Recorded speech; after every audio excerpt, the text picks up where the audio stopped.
Charu Tripathi sir और dean international corporate professor P के पुरोहित sir. सबसे पहले मैं अपने निदेशक महोदय से अनुरोध करता हूं कि वो हमारे प्रोफेसर ललित बिहारी गोस्वामी सर का स्वागत करें।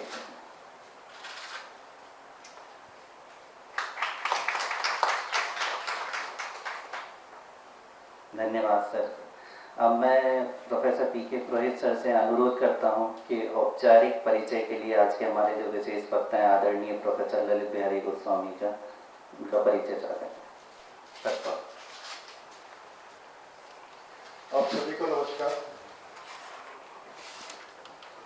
सचमुच हमारा आज का पहला व्याख्यान है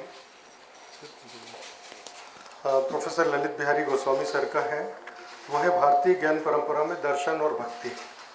सर का एक औपचारिक परिचय, तो सर किसी परिचय के मोहताज नहीं है। सर ने इस फील्ड में बहुत सारा काम किया है। आप प्रोफेसर की पोस्ट से रिटायर सेवानिवृत्त हुए दिल्ली यूनिवर्सिटी के कॉलेज से। चेयरपर्सन रहे विद्या भारती संस्कृति संस्थान कुरुक्षेत्र के।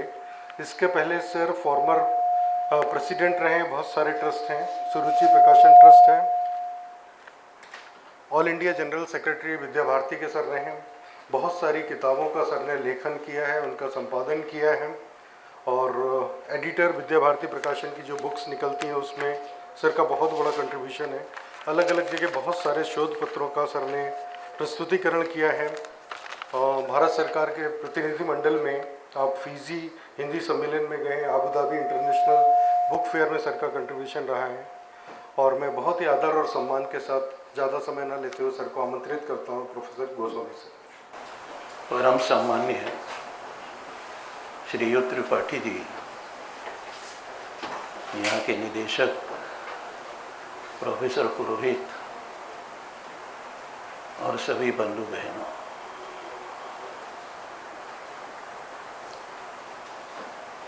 ये ज्ञान सत्र चल रहा है आपका 3 दिन से,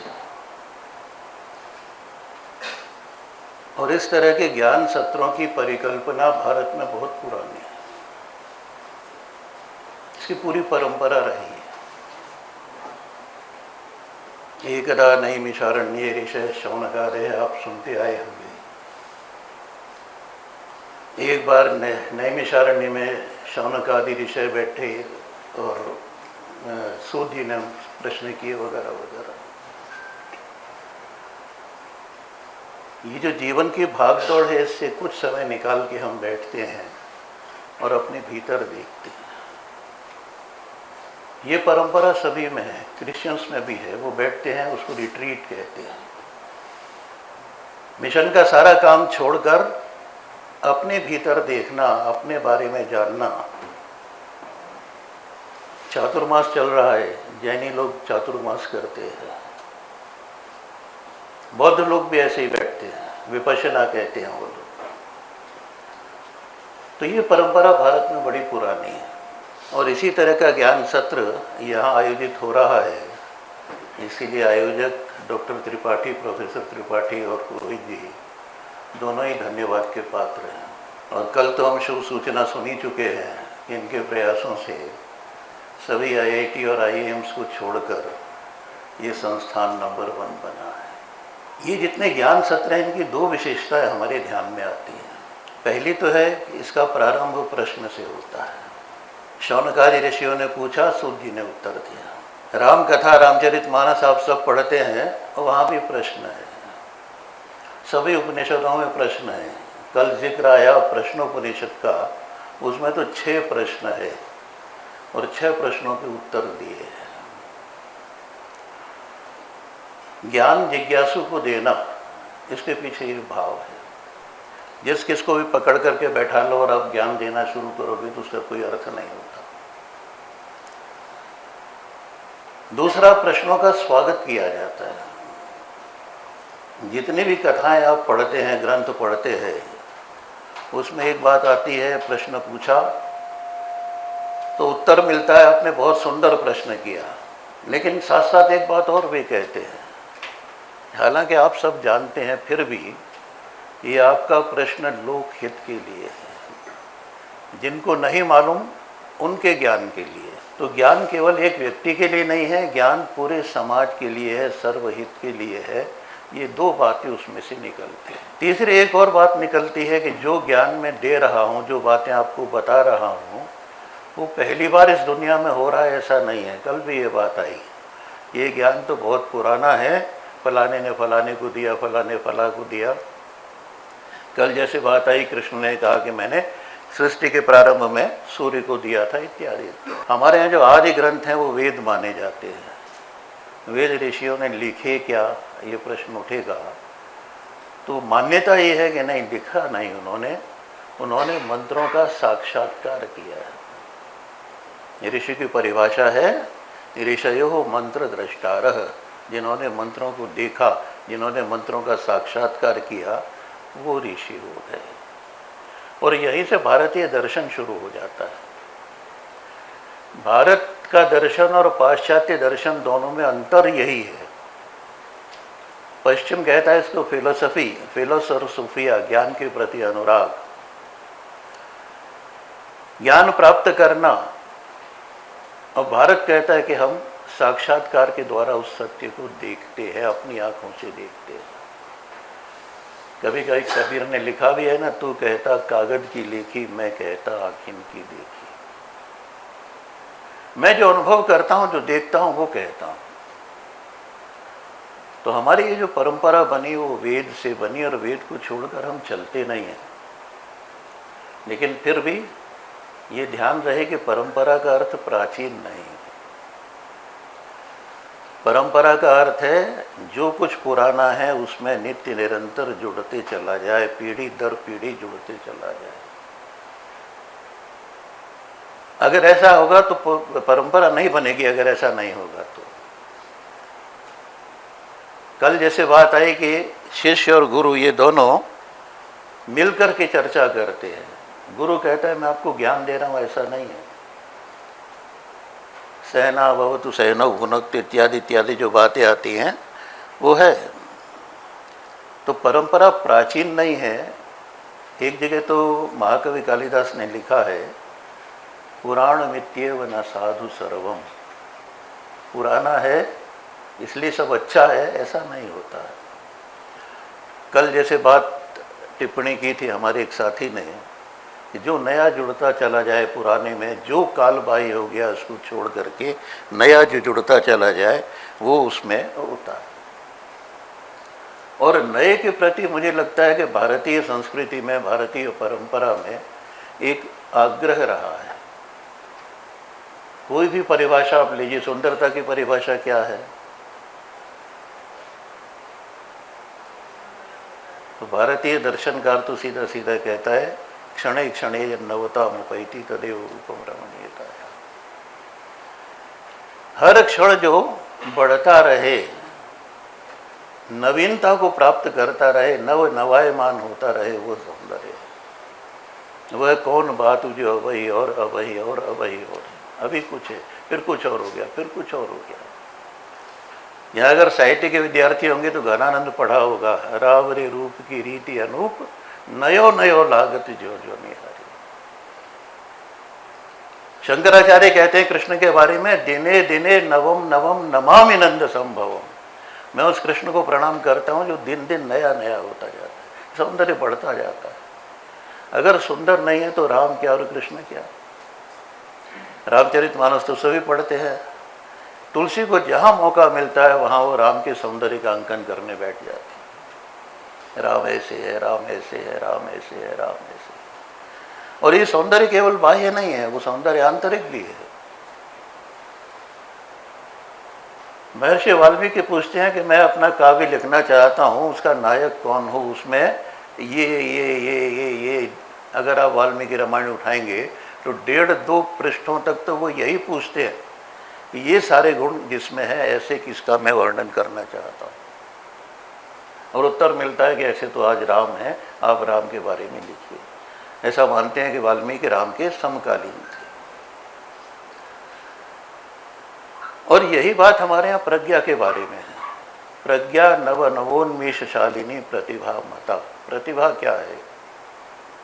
जिसकी बुद्धि में, जिसकी प्रज्ञा में नए नए उन्मेष होते हों, नई नई बातें आती हों, नई नई कल्पनाएं आती हों, नई नई संकल्पनाएं आती हों। क्योंकि पुराने से भारतीय व्यक्ति का तो मन भरता नहीं है। साहित्य के विद्यार्थी हैं कोई इसमें, तो फिर से उनका उदाहरण दूंगा मैं। पुरातनता का यह निर्मुख सहन करती न प्रकृति पल एक, जयशंकर प्रसाद नाम सुना होगा। नित्य नूतनता का आनंद किए है परिवर्तन में टीक, प्रकृति के यौवन का श्रृंगार करेंगे कभी नवासी फूल, मिलेंगे वे जाकर अति शीघ्र, आह उत्सुक है उनकी धूल। ये परंपरा को बनाता है, जहां नया नया नया नया आता जाता है वो परंपरा को बनाता है। एक बात। दूसरी बात यह है कि जब ऋषि बैठता है, और कल तो कई बार तैत्तिरीय उपनिषद की बात आ गई, आज फिर से करता हूं, कि जब विद्यार्थी विदा होता है, समावर्तन संस्कार होता है, दीक्षांत होता है, तो वहाँ कुछ बातें गुरु कहते हैं। पहले तो ये कि दोनों मिलकर के विद्या अध्ययन करते हैं, दोनों मिलकर सत्य तक पहुँचने की चेष्टा करते हैं। फिर वो कहते हैं यानी अनवद्यानि कर्माणि तानि तो उपास्यानि। तुम जा रहे हो, तुम्हारे लिए सीख यही है कि जो अच्छे काम हो वो करना।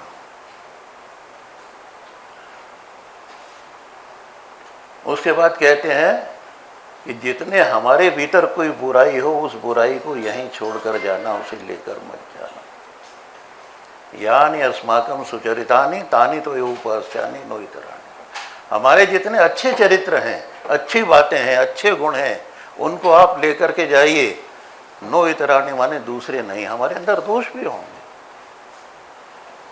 और इस तरह दोषों का परिहार पीढ़ी दर पीढ़ी होते चलना, यही परंपरा है, यही सुधार की परंपरा है, यही ऊपर की ओर जाने की बात है।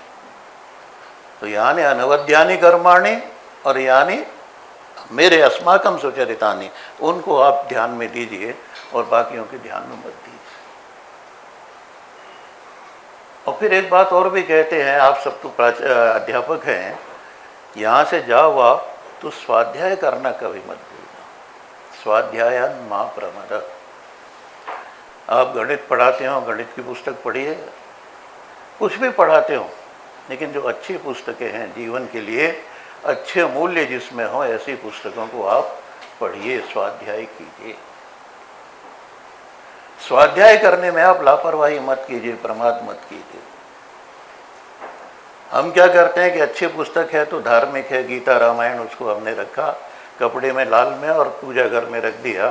कभी कभी मन आया तो पढ़ लिया, कोई विशेष अवसर आया तो पढ़ लिया, नहीं तो हम खोल के नहीं देखते। अगर आपने ऐसा किया हुआ है तो वहाँ से हटा दीजिए, वो लाल कपड़ा ऊपर से उतार दीजिए और अपनी बुक शेल्फ में रखिए, और दिन में जब आपको समय मिले तब पढ़िए। और वही क्यों, अच्छा साहित्य तो आज भी लिखा जा रहा है। बहुत से लोग अपनी बायोग्राफी लिखते हैं, ऑटोबायोग्राफी लिखते हैं, बहुत सारा जो हमारा सामयिक साहित्य लिखा जा रहा है, जिससे हम आज के समय को समझ सकते हैं। वो फिक्शन हो, नॉन फिक्शन हो, कुछ भी हो, वो अगर हम पढ़ते हैं तो हमारी एक बौद्धिक क्षितिज हमारा बड़ा होता है। इसलिए स्वाध्याय मा प्रमदः, स्वाध्याय से प्रमाद मत करो। लेकिन गुरु यही नहीं रुकते, वो कहते हैं स्वाध्याय प्रवचनाभ्याम मा प्रमदः। आप सब अध्यापक हैं, आपके लिए ज़रूरी बात है, जो आपने पढ़ा है उसे दूसरे तक पहुंचाने में लापरवाही मत कीजिए, अपने तक सीमित मत रखिए। जो आपके पास ज्ञान है वो दूसरे के लिए है, दूसरे का है, दूसरे को देने के लिए है। अगर आप उसे अपने पास तक रखते हैं तो शायद आप चोरी कर रहे हैं, दूसरे की चीज़ अपने तक रखिए। इसलिए वो कहते हैं स्वाध्याय और प्रवचन। प्रवचन का अर्थ है क्लास में आप जा कर के आप व्याख्यान दें, नहीं तो लिख करके, पुस्तक लिख करके, आर्टिकल लिख करके, या कहीं आप कॉलेज में कोई आपने स्टडी सर्कल बनाया है, स्वाध्याय मंडल बनाया है, वहाँ कोई विषय लेकर के, कोई पुस्तक लेकर के आप उसको पढ़ते हैं, उस पर चर्चा करते हैं। इस तरह की स्थिति अगर बनती है तो आप वास्तव में प्रवचन कर रहे होंगे। इससे आपको हटना नहीं चाहिए, इससे आपको प्रमाद नहीं करना चाहिए। और बड़े मज़े की बात यह है, मैं भागवत पढ़ रहा था तो ऐसे लोगों के लिए बड़ा बढ़िया शब्द उन्होंने प्रयुक्त किया है, ज्ञान खल। खल माने दुष्ट। जो ज्ञान को केवल अपने तक सीमित रख लेता है वो दुष्ट है, उसकी विद्या का प्रकाश नहीं होता, ये गलत है, तो होने लगेगी। इसलिए हमारे यहाँ कई बार कहते हैं ना कि कोई नहीं मिला तो इसलिए हमने ज्ञान नहीं दिया। बहुत सारा हमारा पारंपरिक ज्ञान धीरे धीरे धीरे धीरे इसी तरह लुप्त हो गया। उसके पीछे ये भी है कि वही पात्र नहीं मिला, पात्र को ज्ञान देना चाहिए, लेकिन पात्र को ढूंढ करके और उसकी क्षमता में वृद्धि करना, योग्यता में वृद्धि करना, ये भी गुरु का ही काम है। बनाना, जहाँ है वहाँ से ऊपर ले जाना, जहाँ है वहाँ से उस जगह ले जाना जिसकी शायद वो कल्पना भी न करता हो। कबीर ने एक जगह लिखा है, तब हम वैसे अब हम ऐसे, यह जन्म का लाहा, ज्यों जल में जल पैसी न निकसे, यूं ढुरी मिला जो लाहा। तब हम वैसे थे, अब ऐसे हो गए। ऐसे कैसे हो गए? उस साधना के द्वारा हो गए। साधना कहाँ हुई? वो गुरु के सानिध्य में हुई। ये जिसे आप भक्ति काल कहते हैं ना, 16वीं 17वीं 18वीं शताब्दी, इसमें तो अगर गुरु नहीं है तो निगुरा एक गाली थी, एक अपशब्द था कि इसका कोई गुरु ही नहीं है। तो गुरु के सानिध्य में वैसे से ऐसा होना, और हमने मुक्ति प्राप्त कर ली। कैसी मुक्ति प्राप्त कर ली? वो उदाहरण देते हैं, जैसे जल में जल मिल जाए तो उसको दोबारा नहीं निकाला जा सकता, ऐसी हमने उपलब्ध प्राप्त कर ली। जिस परंपरा का निर्माण करता है वो परंपरा हमारे तक आई है, इसलिए परंपरा का अर्थ पुराना नहीं है। फिर ध्यान दीजिए, मूल को हमें नहीं छोड़ना है, जो मूल है उसी का मूल्य है, ये ध्यान रखिए। जो अपनी जड़ों से जुड़े नहीं है उनकी स्थिति कैसी होती है ये आप देख सकते हैं। आदमी के सामने जो सबसे बड़ा संकट आता है वो आता है पहचान का संकट। मैं कौन? उसका इतिहास बहुत छोटा सा है, इसलिए वो कभी अपने आप को राजा दाहिर से जोड़ेगा, कभी वहाँ से, कभी वहाँ से, कभी वहाँ से, और फिर भी वो पूरी चीज़ बनती नहीं है। पहचान का संकट सबसे बड़ा संकट होता है, मैं कौन हूँ, ये ध्यान रखिए। और यहीं से सारा भारतीय दर्शन शुरू होता है। और सच बात यह है कि जितनी भी विद्याएं हैं, वो चाहे साइंस हो, विज्ञान हो, फिजिक्स हो, केमिस्ट्री हो, मैथमेटिक्स हो, कोई भी हो, उस सबका जन्म दर्शन से होता है। ऋषि हमारे दार्शनिक थे, लेकिन वो गणितज्ञ भी थे, वो ज्योतिषी भी थे, वो अंतरिक्ष विज्ञान को भी जानते थे, वगैरह वगैरह। वो परंपरा का रूप जो हमारे सामने अब तक आ गया है, इसको हमें आगे ले जाना है। नव नवाय मान करते हुए अपनी परंपराओं को आगे ले जाना, उसमें बदलाव करते हुए आगे ले जाना, उसमें परिवर्तन करते हुए आगे ले जाना, ये होना चाहिए। लेकिन वो होना चाहिए बहुत सुविचारित। वही विचार यहाँ ऐसे ज्ञान सत्रों में होता है। शास्त्र बहुत चिंतन के बाद बनते हैं, लेकिन अगर कहीं परिवर्तन करने की ज़रूरत हो तो वो परिवर्तन करना चाहिए। हमारी परंपरा है, इस परंपरा को आगे बढ़ाना हमारे यहाँ कर्तव्य माना गया। आज का युग है, अधिकारों की बात होती है, इनके ये, इनके ये, इनके ये, सब अधिकारों की बात करते हैं। ये अधिकार की बात करना ये पश्चिम से आया। भारत में कभी अधिकारों की बात दूसरा कुछ सोचता नहीं। तो इसलिए ये जो हमारा चिंतन है पूरा का पूरा, वो इस तरह का है। अब एक बात और, जब हम बात करेंगे मनुष्य की, और उसमें हम तीन बातें देखते हैं। कहीं कोई शुभ काम होता है, शादी विवाह होती है, पंडित मंत्र पढ़ते हैं, तो आप ध्यान देते हैं कभी? या उन्होंने भी शायद ध्यान नहीं दिया होगा, पंडित ने पढ़ दिया, हमने सुन लिया। हमारे यहाँ अभी सुबह भी चर्चा चल रही थी, काल की भी चल रही थी, देश की भी चल रही थी। तो हम केवल एक छोटे में देखते नहीं हैं, हम पूरे ब्रह्मांड को देखते हैं। गीता में कृष्ण कहते हैं, मेरे एक एक रूप में अनेक अनेक आकाश गंगाएं हैं। और आज विज्ञान ये कह रहा है, देख चुका है, मैं किसी कालखंड में हूँ। तो ये फला मनवंतरे फला वन ये करते हुए और ये करते हुए और ये आप मान लीजिए भाद्रपद मास है और फला तिथि है, आज मान लीजिए षष्ठी है, सप्तमी है, ये पंडित बोलते हैं। और एक आपकी परंपरा है जो आपकी पितृ परंपरा, कुल परंपरा चली आ रही है, मैं फला का बेटा मैं, मम पितु वो बोलते हैं। आप अपने पिता का नाम लीजिए, फिर अपना नाम लीजिए, अपने गोत्र का नाम लीजिए। तो एक ये 3 परंपराएं जो हैं, इन 3 परंपराओं में कहीं ना कहीं स्थित मैं होता हूँ। मैं कहीं कोई स्वच्छंद अलग हूँ, बिल्कुल ऐसा नहीं है। इन परंपराओं में बंधा हुआ मैं संकल्पम करिष्ये, संकल्प करता हूँ। तो ये जो मनुष्य की स्थिति है, ये मनुष्य की स्थिति हमारे यहाँ मानी गई और इसीलिए हमने अपने आप को छोटा न मान करके, हमारे एक सूत्र है भूमा वही सुखम, जो बड़ा है, जो विस्तृत है, जो विस्तार है, उसी में सुख है। और हमारा जो ईश्वर है, वो ईश्वर हमारा, उसको हमने विष्णु कहा, विभु कहा, और जितने भी ये सारे नाम हैं वो सारे नाम उसी विस्तार की ओर संकेत करते हैं, छोटे की ओर नहीं, बड़े की ओर संकेत करते हैं। विभु होगा, प्रभु होगा, जो भी होगा। अब इन 3 चीज़ों में बटा हुआ हूँ मैं। जब ज्ञान परंपरा कहाँ से शुरू होती है, तो फिर जैसे मैंने भाई भी बताया कि ऋषि के मन में एक प्रश्न आता है, को हम, मैं कौन। कल तो आपने पढ़ा कि सुना यहाँ पर कि कोई शरीर है हमारा, उसमें कोई 5 इंद्रियां हैं, 5 कर्म इंद्रियां हैं, अंतःकरण है, बहिकरण 10 हो गए और अंतःकरण 4 हो गए, मन हो गया, चित्त हो गया, बुद्धि हो गई।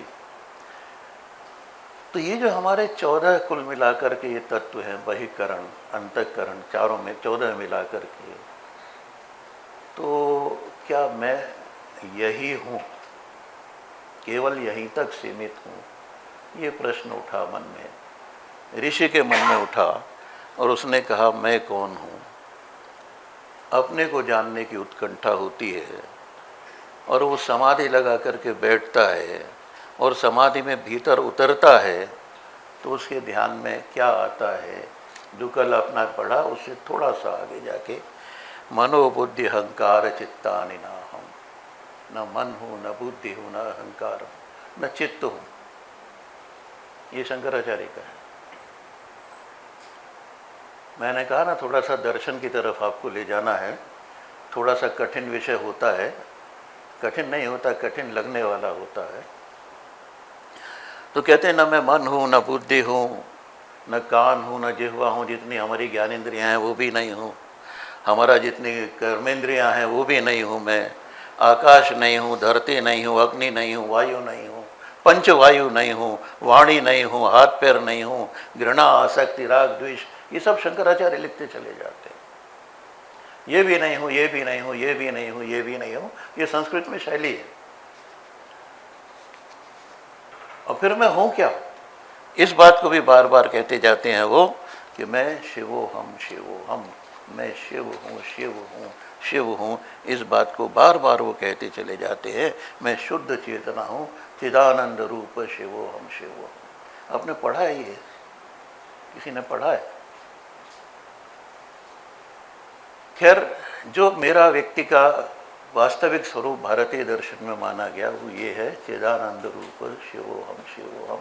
बाहरी जो कुछ है वह केवल मैं नहीं हूँ, मेरा वास्तविक स्वरूप तो ये है। और इसी को फिर हमने कहा, ये अद्वैत वेदांत है। शंकराचार्य कहते हैं, श्लोकार्धेन प्रवक्ष्यामि यदुक्तम शास्त्र कोटि भी, ब्रह्म सत्यम जगन मिथ्या जीवो ब्रह्मैव नापर। ये तो ब्रह्म सत्य है और जीव संसार मिथ्या है। और मिथ्या माने असत नहीं है। मिथ्या शब्द का अर्थ है होते हुए भी, न होते हुए भी जिसका आभास हमको होता हो, और जीव ब्रह्म ही है। ऐसा करके उन्होंने वेदांत दर्शन किया अपना। और इसलिए उन्होंने संसार को भी असत नहीं माना, असत्य नहीं माना। ब्रह्म है एक, तो दूसरा संसार है। और वो संसार भी क्या है? अगर मैं शुद्ध चेतना हूँ तो संसार भी शुद्ध चेतना ही है। खुली आंखों से दिखाई देने वाला ये जगत, ये भी ब्रह्ममय है। ये वेदांत दर्शन मानता चला आया है।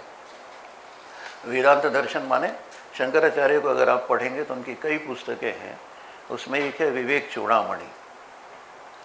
उसको अगर ध्यान देंगे तो उसमें बहुत सारी बातें इस तरह की हैं, और वो बड़ा स्पष्ट लिखते हैं, ब्रह्मे वैदम विश्वमित्येव वाणी श्रोति तेन अनर्थ निष्ठा वरिष्ठा तस्मादितद ब्रह्म मात्रम। हिंदी में बताता हूँ कि सारा संसार जो ब्रह्म मात्र है, उससे अलग कुछ नहीं है। यही बात उन्होंने बार बार अपने उस विवेक चूड़ामणि में कही। श्रीमद् भागवत ने भी कहा कि जितना आकाश वायु अग्नि जल पृथ्वी ग्रह नक्षत्र हमको दिखाई देता है, ये सब भी ईश्वर ही है, ईश्वर से अलग कुछ नहीं है। सूर्य चंद्रमा अग्नि वायु ये सब ईश्वर है, ऐसा उन्होंने बार बार कहा। भागवत में, बाकी ग्रंथों में भी आपको यही देखने को मिलेगा। गीता तो साफ साफ लिखती है, यो माम पश्यति सर्वत्र सर्वम च मयि पश्यते। जो मुझे सब ओर देखते हैं और सब कुछ को मुझ में देखते हैं, ये सर्वव्यापक जो ईश्वर है वो सारे के सारे संसार में है, ऐसा एक आता है। और इसलिए हम सामान्य भाषा में कहते हैं ना, कण कण में शंकर है। ये कहते हैं ईश्वर सर्वव्यापक है, एक एक जगह है, उसको ढूंढने कहीं और जाने की आवश्यकता नहीं है। इस तरह की बातें फिर आती हैं। इस धरती को भी हमने इसीलिए ईश्वर माना। शायद आपको मालूम हो, विष्णु की दो पत्नियां मानी गई हैं, भूदेवी और लक्ष्मी देवी। आज की भाषा में आप चल अचल संपत्ति जिसे कहते हैं।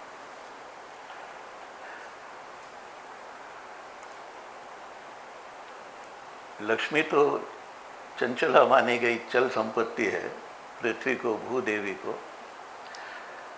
सारे रूपक हैं वास्तव में, तो ज़्यादा समय चाहिए सबको देखने के लिए तो। और इसलिए अगर आप देखेंगे तो वेदों में आपको कई प्रकार के सूक्त दिखाई देंगे। इसीलिए वो सृष्टि सूक्त होगा, पृथ्वी सूक्त होगा, वृष्टि सूक्त होगा, जल सूक्त होगा, अग्नि सूक्त होगा। इन सब की अभ्यर्थना इन सूक्तों के माध्यम से है। अगर आपकी रुचि हो तो इनको पढ़िए तो आपको ध्यान में आएगा। और इसलिए ऋषि कहता है, अद्वेष्टा सर्वभूतानां मैत्रः करुण एव च। सभी प्राणियों में, कल जो बात आई ना, सद्भावना हो सभी प्राणियों में। हम सभी जगह चल अचल जो कुछ भी है, पत्थर जो भी है, उसमें भी हम ईश्वर का दर्शन करते हैं। और जीव के बारे में तो उन्होंने कहा ही है, जीवो ब्रह्म ही, जीव भी ब्रह्म ही है। संस्कृत में एक बड़ी अच्छी पद्धति है।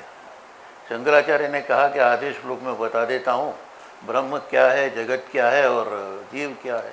और फिर क्या, जीवो ब्रह्म ही, जीव तो ब्रह्म ही है। फिर कहते ना पर है, उससे अलग कुछ नहीं है। तो दोबारा कहने की ज़रूरत क्या हुई?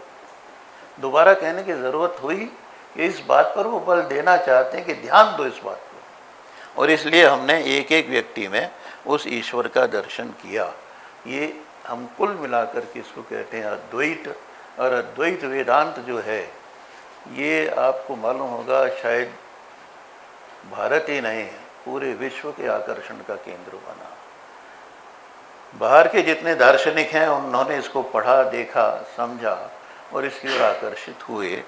ये अद्वैत वेदांत जो द्वैत का निषेध करता है, सब कुछ एक है ये मानता है। भिन्न प्रतीत होता होगा, भले ही हमें अलग अलग, ये अलग, ये अलग, ये अलग, ये अलग, लेकिन सब में एक है। कई बार हम कहते हैं ना, अनेकता में एकता, ये अर्ध सत्य है। सत्य पूरा ये है कि वो एक है जो सभी में वो सभी में दिखाई दे रहा है, वो एक है। जैसे कई सारे घड़े रखे हैं पानी से भरे हुए, ऊपर एक चंद्रमा है, तो एक चंद्रमा सभी घड़ों के अंदर दिखाई दे रहा है। वो अनेकता में एकता नहीं है, वो एक है जो सब में व्याप्त होकर के दिखाई दे रहा है। वास्तव में सत्य ये है, तो वो एक ब्रह्म है, वो एक ईश्वर है जो हमें सब में दिखाई देता है। आचार्य शंकर बड़ा अच्छा उदाहरण देते हैं, केवल हिंदी में आपको बता देता हूँ कि जैसे तरंग है, फेन है, भंवर है, ये सब जल में ही हैं, जल के रूप ही हैं, लेकिन हमको अलग अलग दिखाई देते हैं। वास्तव में वो सब जल ही है। तरंग, फेन, ब्रह्म बुद्ध बुद्ध आदि ऐसा करके उन्होंने लिखा है विवेक चूड़ामणि में। और तुलसी को तो आप जल्दी समझ जाएंगे, गेरा अर्थ जल वीच सम कहिए तो भिन्न न भिन्न। जैसे जल है और जल की लहर है, वो अलग दिखाई देती है, उससे भिन्न दिखाई देती है, लेकिन वास्तव में भिन्न नहीं है। इस प्रकार का ये दर्शन है। ये ध्यान रखिए कि इन्हीं दर्शन में से सारी विद्याओं का जन्म हमें दिखाई देता है।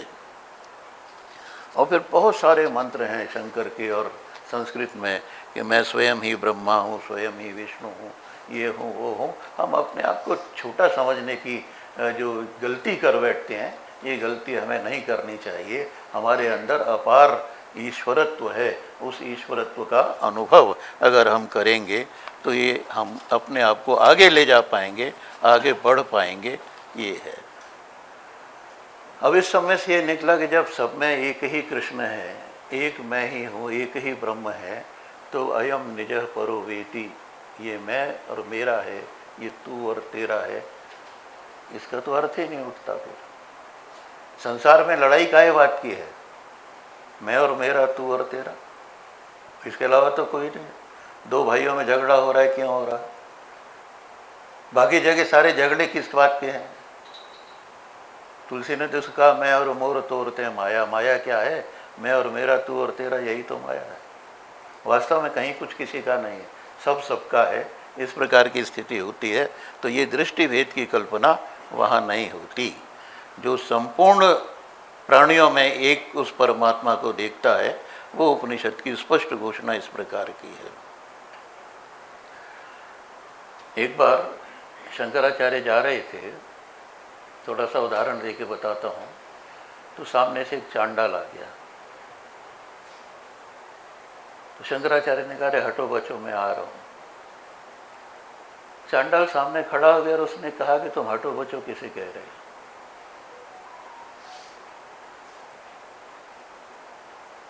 तुम्हारा जन्म ब्राह्मण कुल में हुआ होगा, मैं चांडाल हूँ, लेकिन ये तो शरीर की बात है ना। बाकी जो ईश्वर है, ब्रह्म है, वो तो तुम में भी है, मेरे अंदर भी है। तो शंकराचार्य को बोध होता है, वो प्रणाम करते उसे, कहते हैं कि भगवान शिव स्वयं शंकराचार्य को बोध देने के लिए, ज्ञान नहीं कह रहा हूँ मैं, ज्ञान और बोध में बहुत अंतर है, आगे देखेंगे। बोध देने के लिए वो स्वयं वहाँ पर आए कि देखो ये अंतर नहीं मानना चाहिए किसी भी प्रकार। सुनी चाहिए वो शपा के च गीता कहती है पंडिताज समदर्शिना। जो चांडाल है और जो कुत्ता है, उसमें भी एक ही देखने वाला, एक का दर्शन करने वाला। इसलिए यजुर्वेद अगर आप पढ़ेंगे तो यजुर्वेद में है रथ कार्यभ्यो नमः, कुंभ कार्यभ्यो नमः, चर्म कार्यभ्यो नमः। जो चमड़े का काम करता है मैं उसको भी प्रणाम करता हूँ। कुलालेभ्यो नमः, जो कुम्हार का काम करता है उसको भी मैं प्रणाम करता हूँ। रथ बनाने वाले को भी प्रणाम करता हूँ। और ये एक पूरी लंबी श्रृंखला है, और ये आज की नहीं है, ये यजुर्वेद में आता है, शुक्ल यजुर्वेद में है। आप पढ़ेंगे तो आपको ध्यान में ये सारी चीज़ें आ जाएंगी। ये तो अयम निज परो वेति, ये सब तो कुछ नहीं। तुलसी ने कहा ना, निज प्रभु मैं देखें जगत के ही सन करें विरोध। जो अपने ईश्वर से युक्त संसार को देखता है वो किससे विरोध करेगा। इस तरह सामाजिक समरसता ज्ञान के माध्यम से हमको सर्वत्र देखने को मिल जाती है। भक्ति और ज्ञान ये एक करता है, ये ध्यान रखिए। अगर कोरा ज्ञान ना हो तो, कल चर्चा चल रही थी ना, विद्या ददयाति विनयम, विद्या तो विनय देती है, विनयात याति पात्रताम पात्रत्वाद धनम आपनोति, सबने सुना है। दो उदाहरण देता हूँ आपको, हमारे वृंदावन का उदाहरण है। बड़े विद्वान हो गए, एक रूप गोस्वामी, शायद नाम सुना हो आपने, चैतन्य के शिष्य थे। उनके भतीजे और शिष्य थे जीव गोस्वामी। तो कोई वल्लभ नाम के सज्जन आए बाहर से और उन्होंने कहा कि मैं शास्त्रार्थ करना चाहता हूँ, कोई विद्वान वृंदावन में है तो बताइए। उन्होंने कहा है ना, हमारे यहाँ रूप गोस्वामी है, बहुत ग्रंथ लिखे उन्होंने, भक्ति रसामृत सिंधु लिखा, उज्ज्वल नीलमणि लिखा, और से बहुत सारा चिंतन उनका है, परम भक्त है वो। उनके पास जाने पर उनको ललकारा, उन्होंने क्या, आप हमसे शास्त्रार्थ कीजिए। बोले हम तो शास्त्रार्थ नहीं कर सकते, हम तो कुछ जानते नहीं। नहीं नहीं, लोगों ने बताया बहुत विद्वान है, लोगों ने गलत बता दिया आपको, हम विद्वान नहीं हैं, हम नहीं शास्त्रार्थ कर सकते आपसे। तो आप लिख करके दे दीजिए। उन्होंने लिख करके दे दिया, मैंने हार मान ली, शास्त्रार्थ नहीं कर सका। वल्लभ नाम का व्यक्ति जा रहा था बड़ा मग्न होकर के, आज तो मैंने शास्त्रार्थ में रूप गोस्वामी को परास्त कर दिया।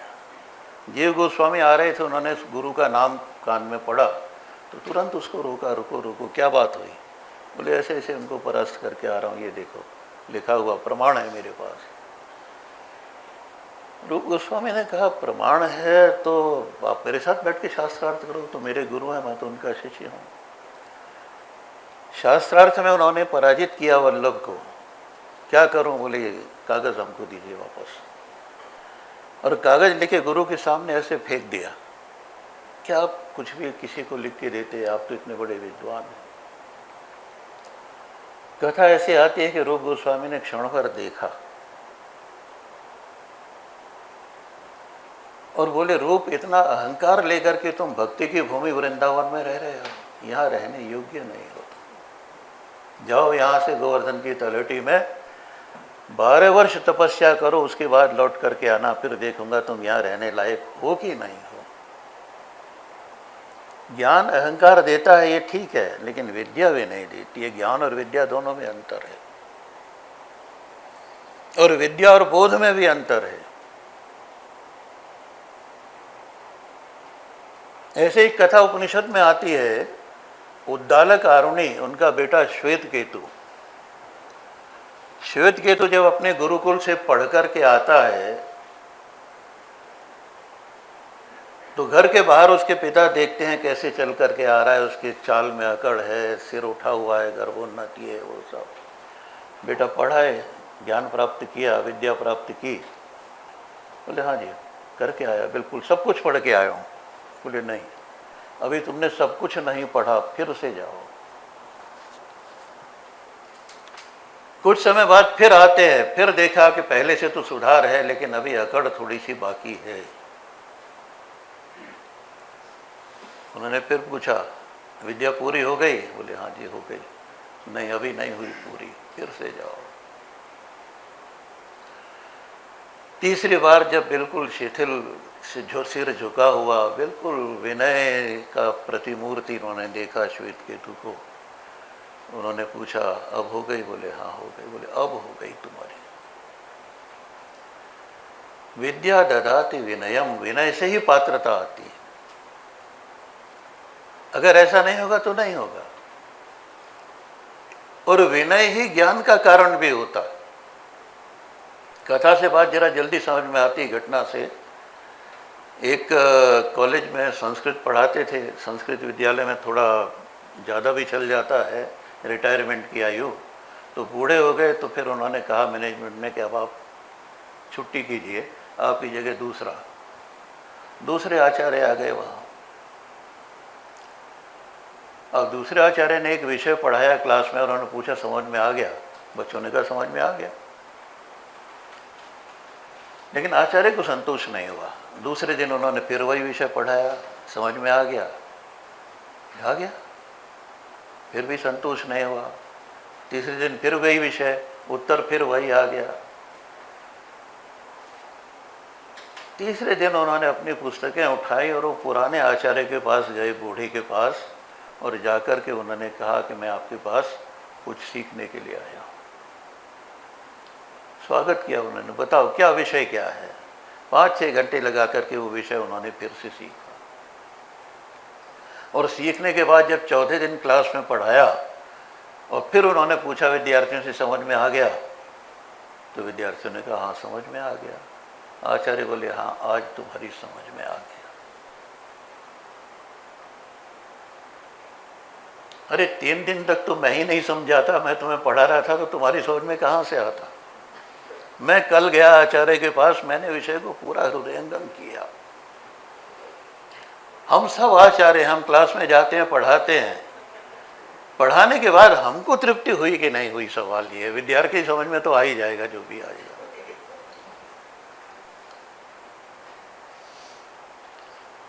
मेरे पिता भी प्राध्यापक थे, उन्होंने कहा देखो नाश्ता छोड़ना पड़े, खाना छोड़ना पड़े, समय से पहुंचना, पढ़ के पढ़ाना, गलत मत पढ़ाना। कहीं संदेह हो तो बताना, कल बताऊंगा। और फिर उसके लिए कोश देखो, पुस्तक देखो, अपने वरिष्ठ लोगों के पास जाओ, जो ज्ञानवान है उनके पास जाओ, उनसे पूछो, उनसे सीखो, सीख करके फिर पढ़ाओ। गलत नहीं पढ़ाना, गलत पढ़ाना पाप है।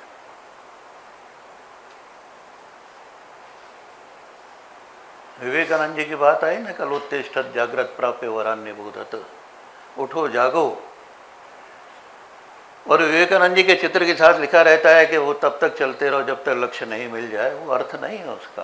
प्राप्य वरान्य बोधत का अर्थ है जो ज्ञानवान है, विद्वान है, उनको प्राप्त करके उनसे सीखो।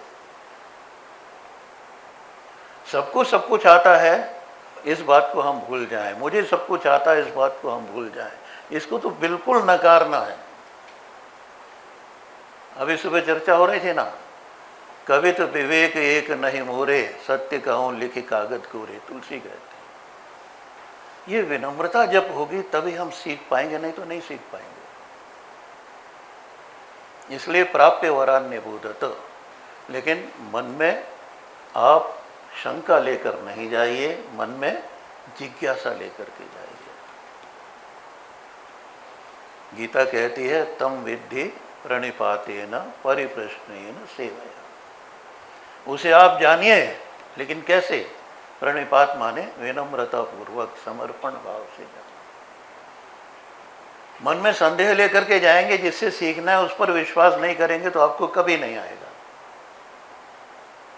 मैं अपनी खुद की घटना बताता हूँ। मैं कर रहा था, जो हमें पढ़ाते थे हिंदी साहित्य का इतिहास, उनके प्रति श्रद्धा ही नहीं थी। तो बस उनके पीरियड में बैठे हैं तो मन इधर उधर कि इनको तो आता ही नहीं है, क्या पढ़ाएंगे। और सच पूछे तो आज तक मेरी वो कमजोरी रह गई है। वो पेपर मेरा आज भी कहीं ना कहीं मुझे थोड़ा सा कष्ट देता है। इसलिए प्रणिपातेन परिप्रश्नेन, प्रश्न कीजिए जाकर, विनम्रता पूर्वक प्रश्न कीजिए, प्रश्नों का स्वागत होगा। संकोच में हम कई बार नहीं पूछते, बोले नहीं। और सेवया माने उनके साथ बैठकर। ये जो दूर की पद्धति है ना, जिसे आप कहते हैं आभासी पद्धति, ऑनलाइन, ये ऑनलाइन शिक्षा हमारे यहाँ, इसकी कोई कल्पना हमारे यहाँ नहीं रही। और विद्वान तो कोई भी हो सकता है। शिक्षा का आदर्श तो हमारे यहाँ बड़ा विचित्र है। चित्रम वट तरोर मूले वृद्धा शिष्या गुरु युवा। बड़ी विचित्र बात है। एक वट वृक्ष के नीचे बूढ़े शिष्य बैठे हैं और युवा गुरु बैठे हैं। गुरोस्तु मौन व्याख्यानम शिष्यस्तु छिन्न संशय। ये भारत में शिक्षा का आदर्श रहा है। गुरु मौन व्याख्यान करते हैं, लेकिन सभी शिष्यों के जो संशय है वो छिन्न होते जाते हैं, संशय दूर होते चले जाते हैं। इसका अर्थ है सेवया। सेवया का अर्थ है पास। पास जब हम बैठते हैं किसी के, जिसने ज्ञान प्राप्त किया है, जिसने तपस्या की है, तो उसका जो एक ऑरा होता है, उसका जो एक प्रकाश होता है, उसके कारण से ही, उसके प्रभाव के कारण से ही हमारे मन के बहुत सारे प्रश्न शांत होते चले जाते हैं। इसको हमने कहा सेवया, गुरु के साथ बैठ करके। और इसीलिए जो गुरु के साथ बैठकर वहाँ गुरुकुल में शिक्षा प्राप्त करता था, उस शिष्य को अंतेवासी कहा करते थे। अंतेवासी माने गुरु के साथ बैठकर जो शिक्षा प्राप्त करता है वो।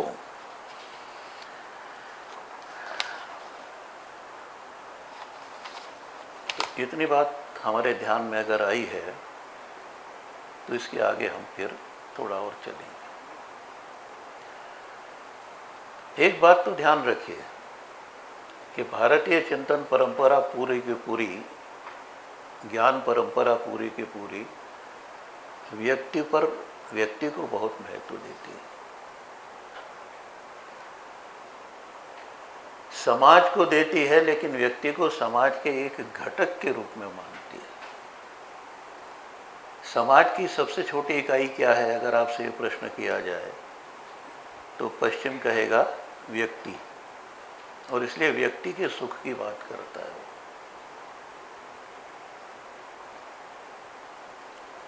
और भारत से पूछा जाए तो समाज की सबसे छोटी इकाई क्या है, तो उत्तर मिलेगा परिवार, व्यक्ति नहीं है। और इसलिए व्यक्ति का विकास कैसा हो, तो परिवार के एक घटक के रूप में हो, समाज के एक घटक के रूप में हो, समाज की एक इकाई के रूप में हो। वो समाज के लिए है, इस बात का ध्यान उसे निरंतर बना रहे। अगर ऐसा नहीं होगा तो हम व्यक्ति निर्माण तो नहीं कर पाएंगे। हम जो आज की शिक्षा प्रणाली हम कहते हैं, हम जैसे आज न्यू ये क्या नेशनल एजुकेशन पॉलिसी NEP कहते हैं, इनमें इन बातों पर बहुत जोर दिया गया है।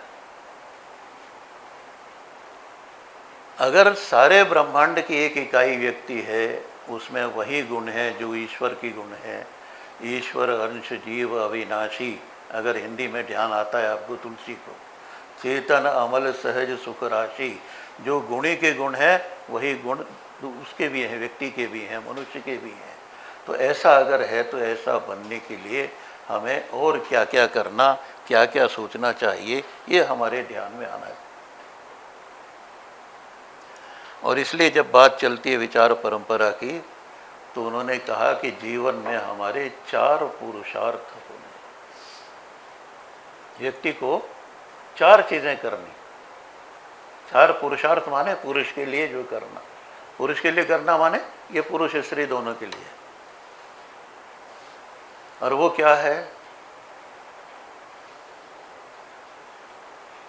वो क्या है? धर्म, अर्थ और काम और मोक्ष। धर्म शब्द क्या है? धारणात् धर्मम् इत्याहु। जिसे हम धारण करें, जिसका हम आचरण करें। धर्म के कई अर्थ हैं। अग्नि का धर्म ज्वलनशीलता है, पानी का शीतलता है। ये स्वभाव हम जिसे कहते हैं वो भी है। गुण भी धर्म कहलाता है। लेकिन मनुष्य का गुण क्या होना? धारणात् धर्मम् इत्याहु। हम जिसे धारण करें, जिसे हम आचरण करें, आचरणीय कर्म धर्म है। और इसीलिए धर्म के जब 10 लक्षणों की बात आती है तो अहिंसा, सत्यम, अक्रोध, शांतिरार्जवम्, ये मनुस्मृति और पूरे संस्कृत साहित्य में आपको यही गुण लगभग मिलेंगे।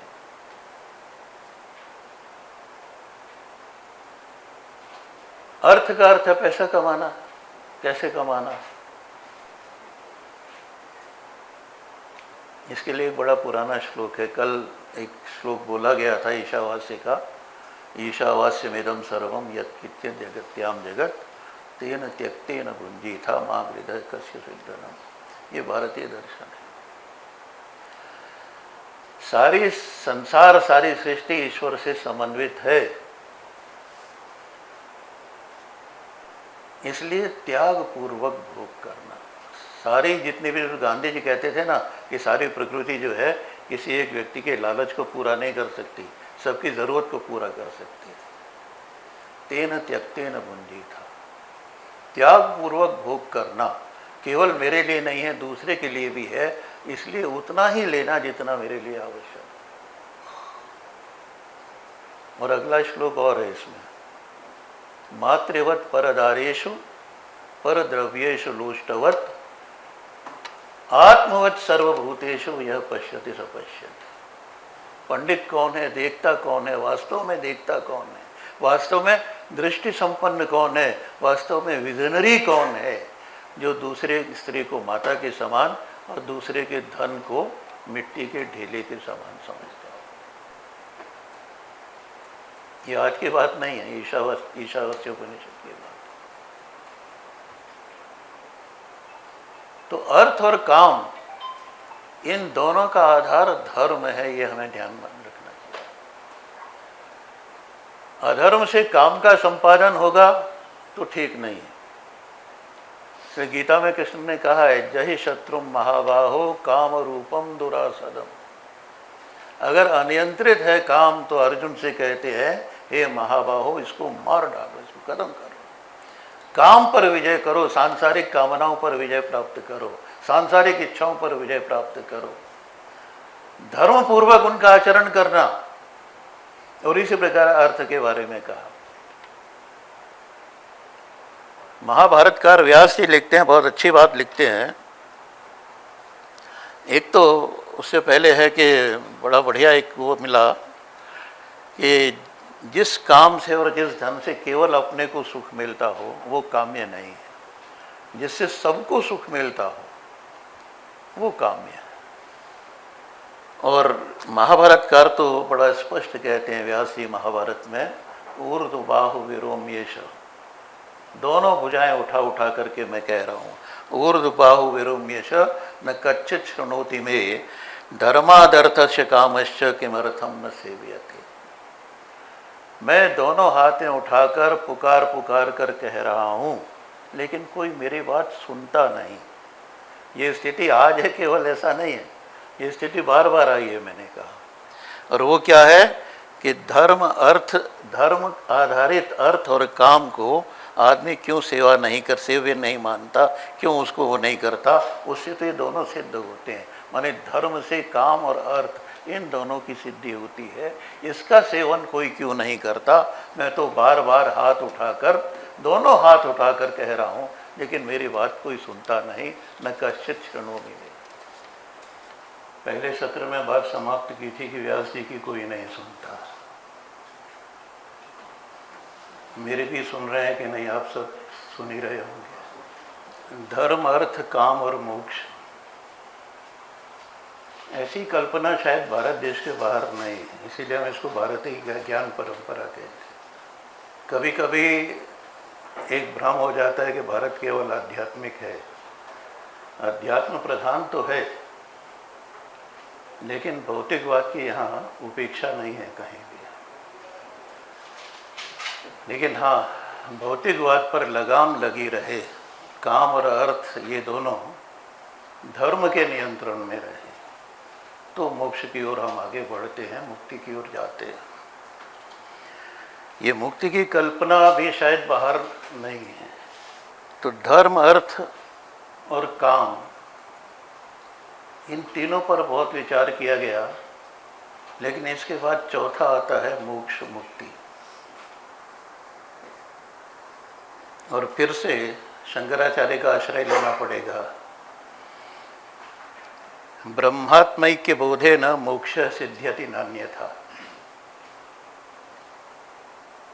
अपने और ब्रह्म के संयुति से, बोध से मुक्ति मिलती है। आत्मा और परमात्मा दोनों एक, इसका बोध होना, ज्ञान होना नहीं। हम भाषण कर देंगे, भाषण सुनेंगे, पढ़ेंगे, पढ़ करके भी हम समझने की चेष्टा करेंगे, तो मोक्ष उससे नहीं मिलने वाला है। बहुत सुंदर हिमालय की तस्वीर सामने खड़ी है, लेकिन हम उस तस्वीर को देखकर हिमालय का अनुभव नहीं कर सकते। और ये बड़ी साधना चाहता है। आचार्य शंकर तो बार बार इस बात को दोहराते हैं, आत्मैक्य बोधे न बिना मुक्तिर्न, बिना आत्मबोध की मुक्ति नहीं होती। इस आत्मबोध को, आत्मा को जानना। और वो आत्मा क्या है? शुरू में ही कहा, बुद्धि, अहंकार, चित्त, ये सब मैं नहीं हूँ। यहीं से शुरू करते हैं वो। तो इन सब को छोड़ करके जो मैं हूँ उसको जानने की चेष्टा, ये मोक्ष प्राप्त करना, इसी को भारतीय दार्शनिकों ने चरम सिद्धि माना है। मोक्ष का अर्थ है, फिर एक शब्द में कहें तो, ब्रह्मात्मैक्य बुद्धि, बोध। अब इस पर ज़्यादा नहीं, बहुत सारे लोग जानते हैं मोक्ष के बारे में। आत्मा परमात्मा मिल गई, मुक्ति हो गई। आवागमन का चक्र नहीं रहा, पुनरपि जन्मम पुनरपि मरणम पुनरपि जननी जठरे शयनम, ये भी शंकर हैं। वास्तव में हमारे यहाँ 3 चीज़ें रही। एक है ब्रह्म सूत्र, एक है गीता, एक है उपनिषद। ये 3 को प्रस्थान त्रयी कहा गया। और इस प्रस्थान त्रयी में इन तीनों पर भाष्य, इन तीनों का अध्ययन करके भाष्य लिखना, वो विद्वान। अथा तो ब्रह्म जिज्ञासा पहला सूत्र है, वो ब्रह्म सूत्र को जानना। और जितने भी हमारे विद्वान हुए, चाहे शंकराचार्य हों, रामानुज हों, कोई भी हों, उन्होंने 108 में से जो प्रमुख 10-11 ग्रंथ उपनिषद हैं, उन पर, ब्रह्म सूत्र पर और गीता पर ये भाष्य लिखे हैं।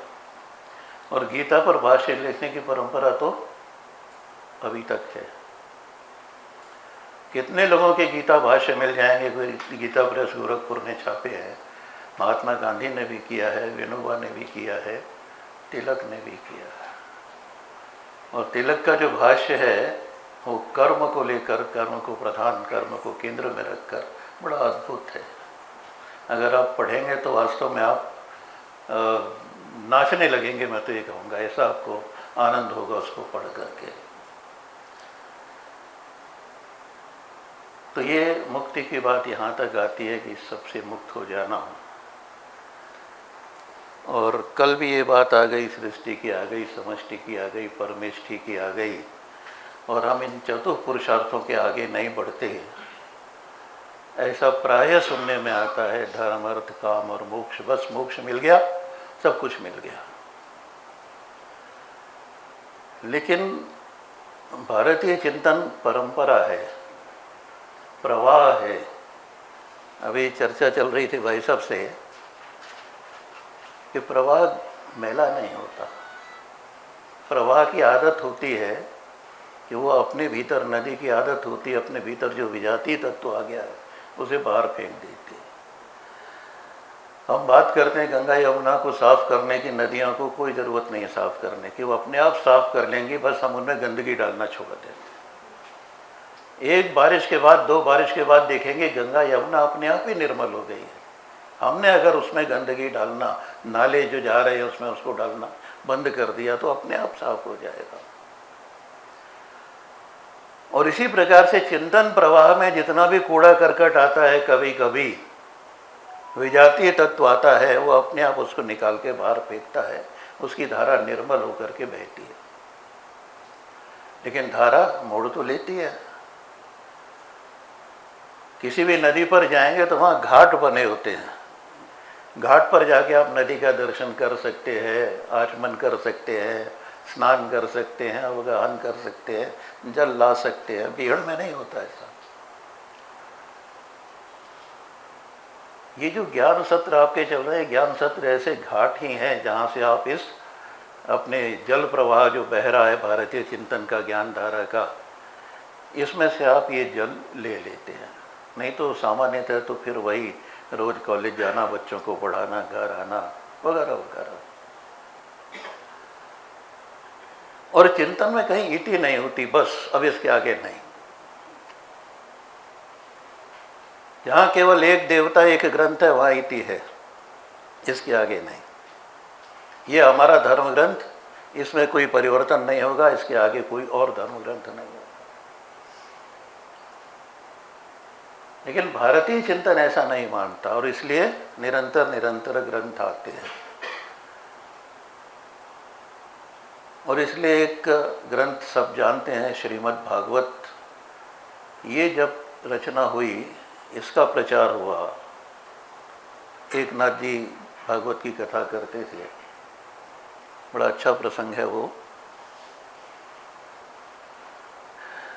तो यहाँ से इस धारा में एक मोड़ आता है और जो परम पुरुषार्थ माना गया था मोक्ष को, उसके स्थान पर भक्ति आ जाती है। भक्ति को पंचम पुरुषार्थ माना गया, प्रेम को 5वां पुरुषार्थ माना गया। प्रेमः पुमर्थो महान सूत्र है। प्रेम जो है, भक्ति जो है, प्रेम और भक्ति दोनों समानार्थी, ऐसे मानिए।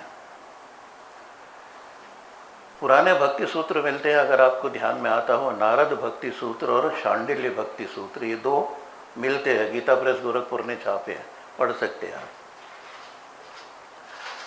तो नारद कहते हैं अत भक्ति व्याख्या श्यामा, मैं भक्ति की व्याख्या करूंगा, और पहला सूत्र देते हैं सा त्वस्मिन् परम प्रेम रूपा, जो ईश्वर में परम प्रेम है उसे हमने भक्ति कहा है। तो प्रेम और भक्ति दोनों एक हैं, और हमारे वृंदावन की भक्ति तो प्रेमा भक्ति ही कहलाती है। तो इसके आने पर ये प्रस्थान चतुष्टय हुआ, इसको भी प्रमाण माना गया, और चिंतन परंपरा में फिर यहाँ से भक्ति जुड़ जाती है, जो पहले से चले आई है मोक्ष, उसके और आगे की स्थिति आती है। देखिए चिंतन होता है तो होता है, चार वेद माने, बाद में नाटक की जब प्रधानता हो गई तो नाट्य वेदश्च पंचमम ऐसा कहा गया, भरत मुनि ने नाट्य शास्त्र की रचना की उसके बाद। तो श्रीमद् भागवत ने इसका पुरस्कार किया, इसकी पुरस्कर्ता वो बनी। हालांकि ध्यान दीजिए, मूल को वो भी नहीं छोड़ता है। भागवत की कथा में प्रत्येक श्लोक और प्रत्येक पद में वेद है, ये खुद भागवत में लिखा हुआ है। तत्कथासु तो वेदार्थ श्लोके श्लोके पदे पदे वेदोपनिषदाम सारा जाता भागवती कथा। भागवत जो है वो वेद और उपनिषद में जो कुछ है उसके तत्व को लेकर के आगे बढ़ती है। लेकिन जैसे बात आई ना कि जैसा समय उस तरह से अपने आप को ये ज्ञान धारा मोड़ती है और स्वरूप देती है, अपना स्वरूप देती है। रस तो पेड़ के हर तने में भी होता है, डाली में भी होता है, पत्ते में भी होता है, लेकिन वो रस जब फल में आ जाता है तो वो फल, वो रस स्वादनीय हो जाता है, खाने योग्य हो जाता है। आम का है तो आम खाएंगे तो आपको आनंद होगा, वो रस उसके तने में, डाली, पत्ते सब जगह है, लेकिन जब वो सिमट के फल रूप में आता है तब वो स्वादिष्ट होता है। ऐसे माना गया कि जो वेद और उपनिषद है उसकी सारी कथा आमूलाग्रम रसस्तिष्ठाते, ये श्लोक है, मैं नहीं बोलता हूँ आपके सामने। वो जो आम है वो आम एक तरह से निगम कल्प तरु जो है उसका फल, ये भागवत, और ये भागवत का महत्व हुआ, और इसने भक्ति का पुरस्कार किया। ये भक्ति का पुरस्कार हमको फिर भक्ति की प्रधानता दिखाई देने लगती है। जो लोग सिख धर्म मानते हैं वो मानते हैं ना, जैसे गुरु ग्रंथ साहब यही ईश्वर है, ऐसे ही भागवत को उन्होंने कृष्ण का शब्द वपु माना, शब्द शरीर माना, विग्रह माना। तेने यम वाङ्मयी मूर्ति प्रत्यक्षा वर्तते हरि। बहुत सारे उदाहरण आपको भागवत में मिल जाएंगे। ब्रह्मात्मकस्य भुवि भागवतादिदस्य, इस तरह से बहुत सारे उदाहरण आपको मिलेंगे जहाँ कृष्ण के स्वरूप को माना गया भागवत में, और ऐसे श्री कृष्ण सब के लिए परम प्राप्य हो गए, ये माना गया। अभी तक मुक्ति और ब्रह्म, अब उसका स्थान कौन लेता जाता है? धीरे धीरे वो लेता जाता है, कृष्ण लेते जाते हैं, सगुण साकार ईश्वर लेता जाता है। निर्गुण निराकार जो दिखाई नहीं देता वो यहाँ से छूटता जाता है, और वो समय की आवश्यकता थी। मध्यकाल का इतिहास अगर आप देखेंगे, मध्यकाल का पूरा जो सामाजिक परिवेश देखेंगे, उस समय की रीति नीति देखेंगे, उन सारी परिस्थितियों को देख करके इस प्रकार की आवश्यकता थी। और साथ साथ उसको प्राप्त करना बड़ा सरल, न वो तप से, न वेदाध्ययन से, न तपोभिर्न वेदैश्च न ज्ञाने नापि कर्मणा हरि ही साध्यते भक्त्या प्रमाणम तत्र गोपिका। उन्होंने कहा कि हरि को साधना है, अगर कृष्ण तक पहुंचना है तो इन सब की जरूरत नहीं है, केवल भक्ति, इतना चाहिए। और प्रमाण उन्होंने कहा कि गोपियों ने जैसे प्राप्त कर लिया कृष्ण को प्रेम के द्वारा। नारदीय भक्ति सूत्र की बात की तो वहां भी उन्होंने कहा है यथा व्रज गोपी का नाम। जब प्रेम की परिभाषा दी भक्ति की तो सात वस्मिन परम प्रेम रूपा, उदाहरण दीजिए यथा व्रज गोपी का नाम। भागवत कहती है प्रमाणम तत्र गोपिका। तो ये जो एक प्रसंगवश ये है, और यहाँ से भक्ति की स्थिति हमको धीरे धीरे धीरे धीरे सुदृढ़ होती दिखाई देती है, मुक्ति पीछे छूटती दिखाई देती है।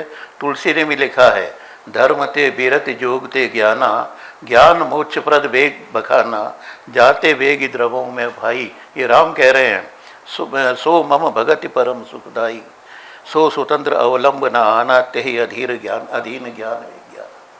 ये ज्ञान और विज्ञान ये सब भक्ति के अधीन होते चले जाते हैं। भक्ति स्वतंत्र है, भक्ति सर्वोपरि है, उसके सामने मुक्ति और मोक्ष ये भी छूटता है। उसका एक बड़ा कारण भी है, वो मैं अभी आपके ध्यान में लाऊंगा। एक भागवत तो आपने खोल के देखी होगी कभी, बड़ा बढ़िया रूपक आता है वहाँ।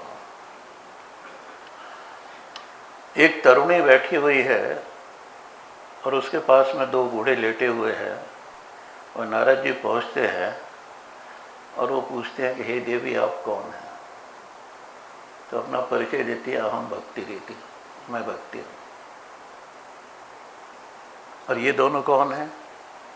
ये आपके क्या लगते हैं? ये दोनों मेरे बेटे हैं, ज्ञान और वैराग्य। और बोले आप तो युवती हैं, ज्ञान वैराग्य तो ऐसे बूढ़े हैं, बिल्कुल लेटे हुए, उठ के बैठ भी नहीं सकते। एक रूपक है बड़ा अच्छा। और वहां भक्ति अपना परिचय देती है, उत्पन्ना द्राविड़े साहम, मेरा जन्म तो द्रविड़ क्षेत्र में हुआ। द्रविड़ माने दक्षिण नहीं है, द्रविड़ माने वो भूमि जो तीन तरफ से जल से घिरी हुई हो। शंकराचार्य ने कहा मैं द्रविड़ हूँ, केरल के रहने वाले थे वो। ये जो आजकल द्रविड़ आंदोलन चल पड़ा, ये तो राजनीति है सारी। द्रविड़ का अर्थ दक्षिण नहीं है, दक्षिणी भी नहीं है, द्रविड़ का अर्थ है तीन ओर से घिरी हुई भूमि। तो कहती है भक्ति कि मेरा जन्म तो द्रविड़ में हुआ, उत्पन्ना द्राविड़े साहम वृद्धिम कर्नाटके घटा, मेरा बढ़ाव मेरी वृद्धि हुई कर्नाटक में, क्वचिन क्वचिन महाराष्ट्र, कहीं कहीं महाराष्ट्र में दिखाई दी मैं, गुर्जरे जीर्ण राम गता, और गुजरात में मैं जीर्ण शीर्ण हो गई, बूढ़ी हो गई। अब यहाँ वृंदावन में आकर के मुझे नव यौवन मिला है। वृंदावनम पुनः प्राप्य नवीनेव स्वरूपिणी, जाता हम युवती सम्यक प्रेष्ठा तो सांप्रतम। यह वृंदावन में आकर के मैं युवती हो गई।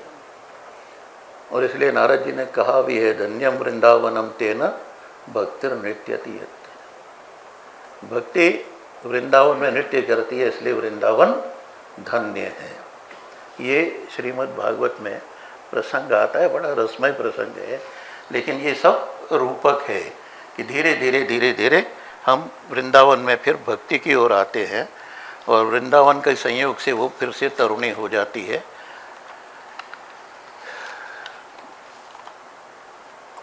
और फिर तो भागवत कहती है मुक्ति दासी है, भक्ति महारानी हो जाती है। ये क्रम धीरे धीरे धीरे धीरे उलटने लगता है।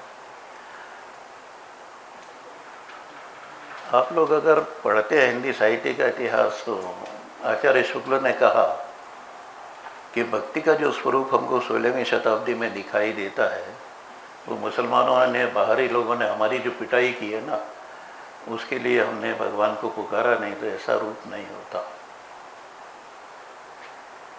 हरे को हरि नाम एक उसमें कहे तो। लेकिन हजारी प्रसाद द्विवेदी कहते हैं ऐसा नहीं है, भक्ति की परंपरा तो पहले से चली आई है। रुपये में 12 आना 75% भक्ति का वही रूप होता जो था, अगर बाह्य आक्रांता यहाँ नहीं आती तो। और दक्षिण में तो हम देखते हैं जो आलवार और नायनमार संत हो गए, वो तो 6ठी, 7वीं, 8वीं शताब्दी में हुए। आंडाल एक बड़ी प्रसिद्ध वहाँ की महिला संत थी। महिला संत खूब हुई हैं, महिला ऋषि भी खूब हुई हैं। ये तो सब बाद में गड़बड़ झाला हो गया। ढेर महिला संत हैं जिन्होंने वेद मंत्रों के साक्षात्कार किए,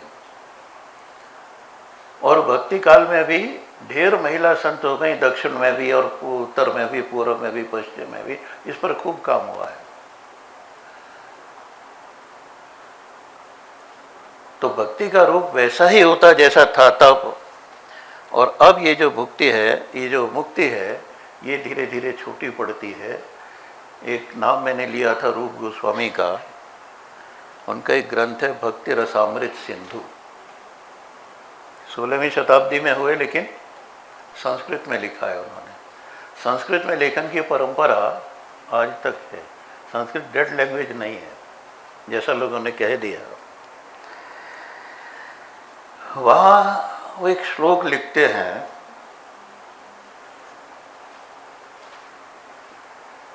भुक्ति मुक्ति स्पृहा यावत् पिशाची हृदय वर्तते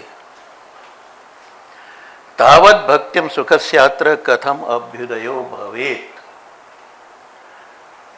भुक्ति मुक्ति की इच्छा रूपी पिशाची जब तक हृदय में है तब तक भक्ति का उदय कैसे हो सकता है। मुक्ति को पिशाची नहीं कहा उन्होंने, भुक्ति मुक्ति की इच्छा को पिशाची कहा है।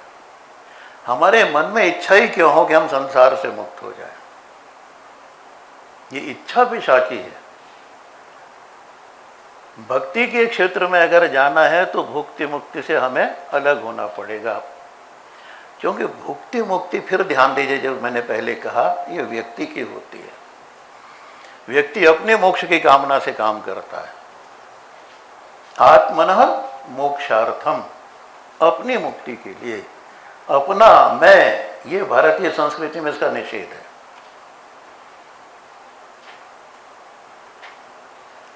पूरा बनता है आत्मनः मोक्षार्थम जगद्धिताय च, अपने मोक्ष के लिए और संसार के हित के लिए।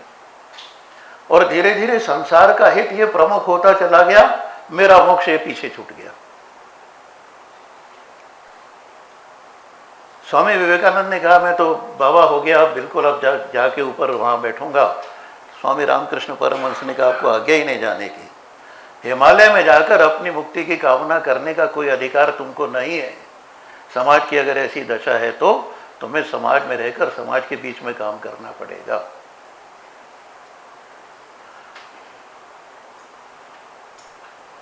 गुरु ढूंढने जाते हैं, आजकल बदल गया हिसाब, सब कॉलेज में पढ़ाते हैं ना, एडमिशन लेते हैं, कितना परसेंट है, अच्छा 80 है तो मिलेगा एडमिशन, नीचे है तो नहीं मिलेगा। अब विद्यार्थी को जांच रहे हैं। नहीं नहीं, पहले विद्यार्थी गुरु को जांचता था। विवेकानंद ने कितनी कितनी कितनी परीक्षाएं दी। स्वामी रामकृष्ण परमहंस की जरा पढ़ के देखिए उनकी जीवन में। और स्वामी दयानंद भी ये नहीं, आखिर में मथुरा में विरजानंद जी के घर पर कुटी पर पहुंचते हैं और खटखटाते हैं। अंदर से प्रश्न आता है कौन? जहाँ से हमने शुरू किया था वही बात कहते हैं, यही तो जानने आया हूँ मैं कौन। मेरे द्वार खुला है, आ जाओ। इस अध्यात्म को, अपने आप को जानने की जो जिसकी इच्छा है, जिज्ञासा है, उसके लिए दरवाज़ा खुला है, आ जाओ। बाकी दुनिया की ये जानना बोले वो सब हमारे पास ज्ञान नहीं है, वो जाओ। तो हर एक के पास अलग अलग ज्ञान होता है ना। एक फिल्म देखी थी, मुझे याद आ गई, मुन्ना भाई MBBS, सबने देखी होगी। वो उसको पकड़ के ले आते हैं, वो कुछ क्विज होता है ना टीवी उस पर, रेडियो पर, तो एक प्रोफेसर को पकड़ के ले आते हैं, बोले इसका उत्तर बताओ। बोले तुम ठीक नहीं कर रहे हो। अरे वही ज्ञान बांटना चाहिए ना, कोई गुड्डा फलाना गुंडा उस सब का ज्ञान लेना हो तो हमसे ले लो, बाकी तो ये ज्ञान है तो ये ज्ञान तुम बताओ तो कुछ जीतना है। स्वामी विवेकानंद के दरवाजे पर जाएगा तो वो जाएगा जो मैं कौन हूँ, यही तो जानने आया हूँ मैं कौन हूँ। बाकी चीज़ें तो कहीं भी उसको पता लगेंगी। और स्वामी विवेकानंद ने भी गुरु दक्षिणा में क्या मांगा कि दयानंद तुम्हें कहीं हिमालय में जाने की आवश्यकता नहीं है, तुम्हें तो यहीं समाज में रहकर समाज का काम करने की आवश्यकता है। समाज की आवश्यकता, सबकी आवश्यकता, जगद्धिताय च, संसार के हित के लिए अगर तुम अपने आप को समर्पित करते हो तो मेरी गुरु दक्षिणा पूरी मानी जाएगी, नहीं तो नहीं जाने दिया उनको। जो जाकर के तपस्या करता है आत्म मुक्ति के लिए वो ठीक है, प्रणम्य है, लेकिन कहीं ना कहीं वो मैं के लिए करता है, कहीं ना कहीं वो स्वार्थ है, संसार के लिए जो रहता है वो निस्वार्थी जगत देता है। आत्मनः मोक्षार्थम ये आधी चीज़ है, ये छोटी चीज़ है, जगत देता है च ये बड़ी चीज़ है, ये स्थिति बनती है। और इसलिए धीरे धीरे धीरे धीरे आप देखेंगे कि भक्ति की महत्ता बढ़ती चली जाती है। चैतन्य देव के एक शिष्य हो गए मधुसूदन सरस्वती पाद, नाम आपने सुना है कि नहीं मुझे नहीं पता। बड़े उद्भट वेदांती थे, शंकर को मानने वाले। समाधि लगाते थे तो ज्योतिष स्वरूप ब्रह्म का दर्शन होता था उनको। आयु में चैतन्य से बड़े थे, लेकिन चैतन्य जब काशी में आए, कहते हैं काशी में तो मधुसूदन सरस्वती पाद की एक इतनी प्रतिष्ठा थी कि वो अपने शिष्यों के साथ चलते थे तो बड़े बड़े विद्वान रास्ता छोड़ के हाथ जोड़ के खड़े हो जाते थे। अद्वैत सिद्धि ये ग्रंथ लिखा उन्होंने, गीता की गूढ़ार्थ दीपिनी ये उन्होंने टीका की, पढ़ेंगे तो सारा व्यायाम हो जाएगा दिमाग का। ऐसे जब ऐसे जो शंकर के भक्त थे मधुसूदन सरस्वती पाद, चैतन्य देव भक्ति के आचार्य हैं। चैतन्य देव से जब उनका मिलना होता है तो उसी अनुगत हो जाते हैं और उनके आदेश पर वृंदावन जाते हैं, समाधि लगाते हैं और समाधि बार बार टूट जाती है, क्योंकि समाधि में जिस ब्रह्म का दर्शन करते थे, ज्योति स्वरूप ब्रह्म का, वो नहीं होता, कुछ और होता है। और बाद में फिर उनके मुंह से अंततः निकलता है, समाधि में जिसका दर्शन करते हैं वो एक बड़ा प्रसिद्ध श्लोक है, वंशी विभूषित करान नवनीरदाभात पीताम्बरा दरुण बिंब फला धरुष्टा पूर्णेन्दु सुंदर मुखात अरविंद नेत्रात कृष्णात् परम किमपि तत्त्वमहं न जाने। अभी तक जो परम तत्व था ब्रह्म, उसको छोड़ करके कृष्ण से परे किसी और तत्व को मैं नहीं जानता। वो परात्पर तत्व है, वो कृष्ण कौन है, उसका वर्णन 3 चरण में करते हैं। वंशी उनके हाथ में है, वंशी विभूषित करान नवनीरदाभात वगैरह वगैरह का वर्णन, पीताम्बर पहना है इत्यादि। ये पूरी की पूरी यात्रा अब मुक्ति से, मोक्ष से भक्ति की ओर आ रही है। ये इतिहास है, ये टर्न है, एक बड़ा मोड़ है। और इसी बात को मधुसूदन सरस्वती पाद एक और तरह से करते हैं, कहते हैं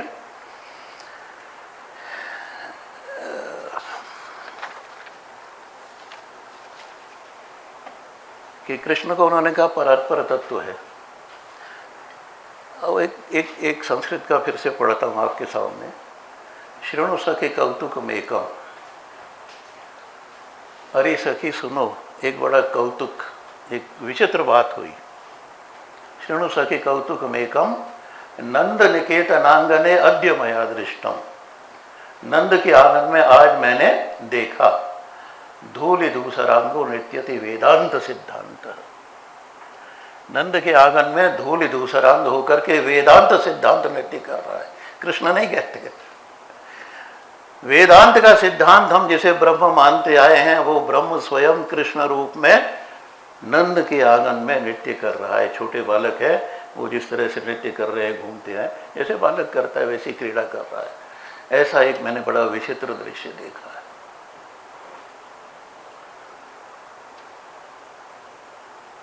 और फिर वो कृष्ण नंद के आंगन में ही नहीं नाचता, वृंदावन के हर आंगन में, ब्रज में, और फिर सारे के सारे भारत और विश्व भर में फैल जाता है। ये भक्ति का प्रचार, भक्ति का प्रसार सब जगह होता है। वृंदावन की बात मैं इसलिए कर रहा हूँ कि वृंदावन बिल्कुल जो मुगल सत्ता आगरा में थी, अकबर बैठा हुआ था, उसके बिल्कुल बगल में, बिल्कुल साथ में, वहाँ उसको रह करके चुनौती दे रहे थे भक्ति के माध्यम से। वरना तो सारे भारत में ऐसे केंद्र थे। दक्षिण में मैंने बताया ना, जैसे आलवार वगैरह, महाराष्ट्र में तो वारकरी संप्रदाय और कितने संप्रदाय हो गए। वहाँ हमारे वो बिठुआ वो खड़े हैं, भक्तों के लिए खड़े हैं वो भी। सारी कथाएं आप देखेंगे तो ईश्वर अपने लिए नहीं है, ईश्वर आपके लिए, अगर आपके अंदर थोड़ा सा भी भक्ति भाव है तो। कथा आती है ना कि माता पिता की सेवा कर रहे हैं और बिट्ठल आ गए, बोले हम आ गए, हमारे साथ मिलो, आप एक ईंट पड़ी है, इसे पैर रख के खड़े हो जाओ, माता पिता की सेवा कर लूँ मैं, उसके बाद फिर आपसे मिलूँगा। और बिट्ठल वहीं खड़े हो गए। ये सब भक्ति भी क्या है? मनुष्य को मनुष्य बनाने का उपक्रम है, मनुष्य को मनुष्य बनाने का आयोजन है ये पूरा का पूरा। ईश्वर भी बाद में, पहले माता पिता, मातृदेवो भव, पितृदेवो भव, आचार्य देवो भव, ये सब भी तैत्तिरीय उपनिषद में, अतिथि देवो भव, ये क्रम है। पहले माता की सेवा कर लूँ, फिर पिता की कर लूँ, फिर गुरु को मानूंगा, तुम अतिथि आए हो ना, खड़े रहो बाहर, फिर तुम्हारा नंबर चौथा बाद में, आखिर में। भगवान को पाने की भी कोई चेष्टा नहीं है। ये है मनुष्य को मनुष्य बनाना भक्ति करती है। तो वो कृष्ण जो है वो वहां से निकल करके आगे जाता है। राम कथा में एक पात्र है भरत जी, और बड़े बड़े कथाकार कहते हैं कि राम के चरित्र का बखान तो हम कर सकते हैं, लेकिन भरत जी का चरित्र इतना गूढ़ है कि भरत को कह पाना बड़ा कठिन है। भक्ति के मूर्तिमंत स्वरूप है। भरत जी जब आते हैं मामा के यहाँ से, पता लगता है सब घटनाएं, बड़े दुखी होते हैं, अपनी माँ से लड़ाई करते हैं कैकेयी से, और कैकेयी को कहते हैं कि बस सीता और राम मेरे माता पिता की तरह हैं, तुमने उनके साथ ये व्यवहार किया, अब मैं तुम्हारा मुख नहीं देखूंगा। भरत ने कभी कैकेयी को उसके बाद माँ नहीं कहा। कहते हैं कैकेयी की भी जीवन भर यही शिकायत रहेगी, मुझे एक बार माँ तो कहे, बोले नहीं अब नहीं। बड़ा सुंदर प्रसंग है। और राम जी को मनाने के लिए चित्रकूट के लिए चलते हैं, तो रास्ते में प्रयागराज आता है, प्रयागराज रुकते हैं। प्रयागराज को तो सकल काम प्रद तीर्थ राहु, सभी इच्छाओं को पूरे करने वाला तीर्थराज है, तीर्थों का राजा है, सबकी इच्छाएं पूरी करता है, तो भरत जी की भी करेगा। भरत जी कहते हैं कि मैं तो मांगता नहीं, मैं तो क्षत्रिय हूं, लेकिन फिर भी आज स्थिति ऐसी है कि मैं अपने प्रभु से मिलने जा रहा हूं, तो मैं आपसे मांगता हूं। क्षत्रिय मांगता नहीं है। मानस की कथा करने वाले कहते हैं कि ना भरत ने कभी मांगा ना राम ने मांगा, एक जगह दोनों ने मांगा। केवट भक्त है तो भक्त से मांगने में राम को लज्जा नहीं आती। मांगी नाव, एक शब्द वहां आया है। हालांकि न केवट आना कहीं तुम्हारे मरुभ में जाना, भक्त भी जरा ऐठू होते हैं ना, कहता ठीक है मैं नहीं आता हूँ, वो अलग प्रसंग है कभी फिर। लेकिन यहाँ वो कहते हैं मांगो भीख लागे निज त्याग निज धर्म। मैं क्षत्रिय हूँ, मेरा धर्म मांगना नहीं है, फिर भी आपसे मैं अपना धर्म छोड़ करके मांगता हूँ। वो क्या है? अर्थ न धर्म न काम रुचि, पद न चाहूं निर्वाण। धर्म, अर्थ, काम, इन तीनों में मेरी कोई रुचि नहीं। भरत जी भक्त हैं, भक्त श्रेष्ठ हैं, तो धर्म अर्थ काम में उनकी रुचि हो भी नहीं सकती। पद न चाहूं निर्वाण, गति न चाहूं निर्वाण, मैं निर्वाण भी नहीं चाहता। निर्वाण माने मोक्ष। फिर क्या चाहते हो? जन्म जन्म रति राम पद। जितने जन्म मेरे हों, मेरे भगवान, मेरी प्रेम, मेरी रति भगवान के चरणों में, राम के चरणों में बनी रहे, यह वरदान, ये वरदान मांगता। अरे वो तो पहले से ही है, कुछ और मांग लो ना। आन माने दूसरा, ना माने नहीं, दूसरा कोई वरदान मुझे नहीं चाहिए। अर्थ न धर्म न काम रुचि, पद न चाहूं निर्वाण, जन्म जन्म रति राम पद, यह वरदान न आन। ये अपने स्वभाव को छोड़ करके अपने धर्म के विपरीत जा करके हाथ फैला करके मांगता हूँ बस इतना ही कि मेरी जन्म जन्मांतर में भगवान राम के चरणों में रति बनी रहे, इससे अलग कुछ नहीं चाहता। इस भुक्ति, इस संसार से मुक्ति क्यों चाहिए? बोले यहाँ तो भगवान जन्म लेते हैं, बार बार आएंगे, बार बार दर्शन करेंगे, बार बार उनकी कथा करेंगे, उनकी भक्ति करेंगे, और ये हर युग में बना है। आप कहेंगे ये सब पुरानी बातें, नहीं। मैथिली शरण गुप्त कहते हैं राम तुम्हारे इसी धाम में नाम रूप गुण लीला लाभ, 4 बातें बताते हैं। इसी धाम में हमें जन्म लो दो, लो प्रणाम हे नीरज नाम, धन्य हमारा भूमि भारती जिससे तुम अवतार धरो, भुक्ति मुक्ति मांगे क्या तुमसे, हमें भक्ति दो ओ अमिताभ। हे राम, अगर कुछ देना है तो अपनी भक्ति हमें दो, भुक्ति मुक्ति हम नहीं चाहते, मोक्ष हम नहीं चाहते। मुक्ति अकेले की होगी नहीं, सबकी। एक बड़ा सुंदर पुराना प्रसंग है।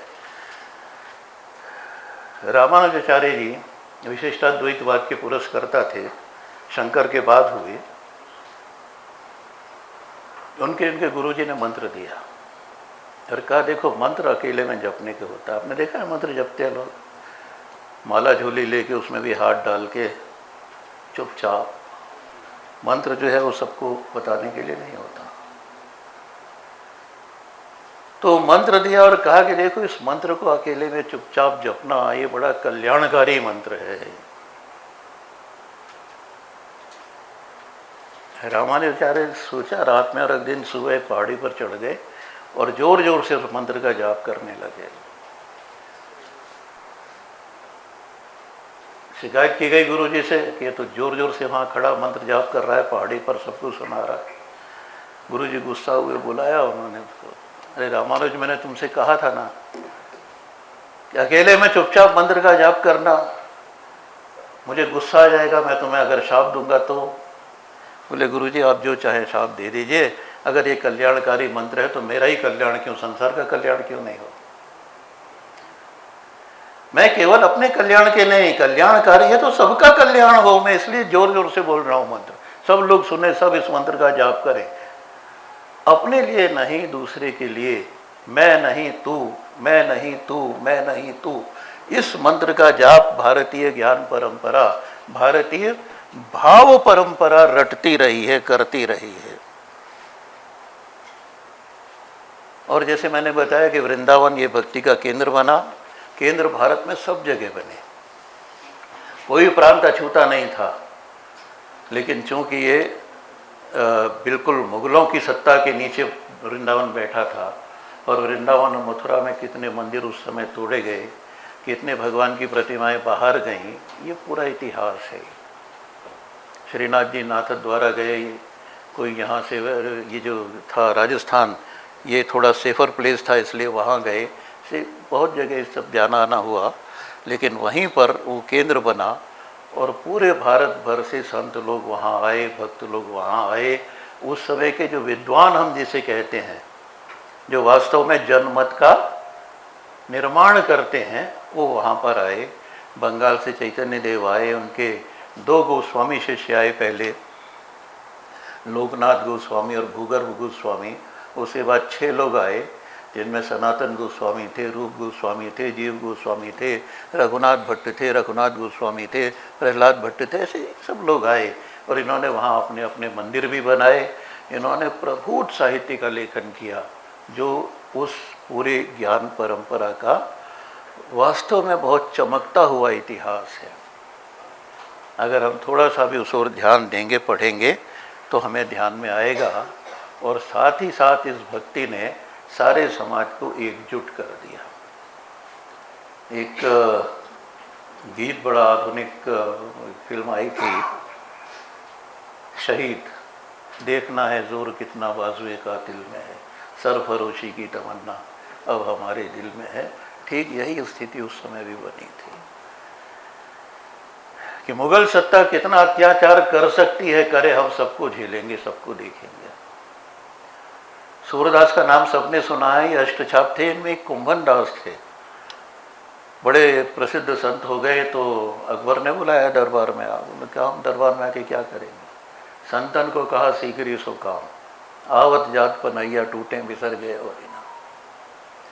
अरे कोई जूता दे जाता है हमको, संत लोग हैं, वो आने जाने में जूता भी घिस जाएगा हमारा, भगवान का नाम भूल जाएंगे।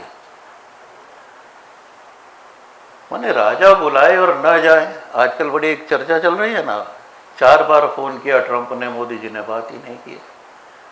अरे ये क्या हुआ? वो तो इतने ताकतवर है, ये है तो ताकतवर तो हम भी हैं ना।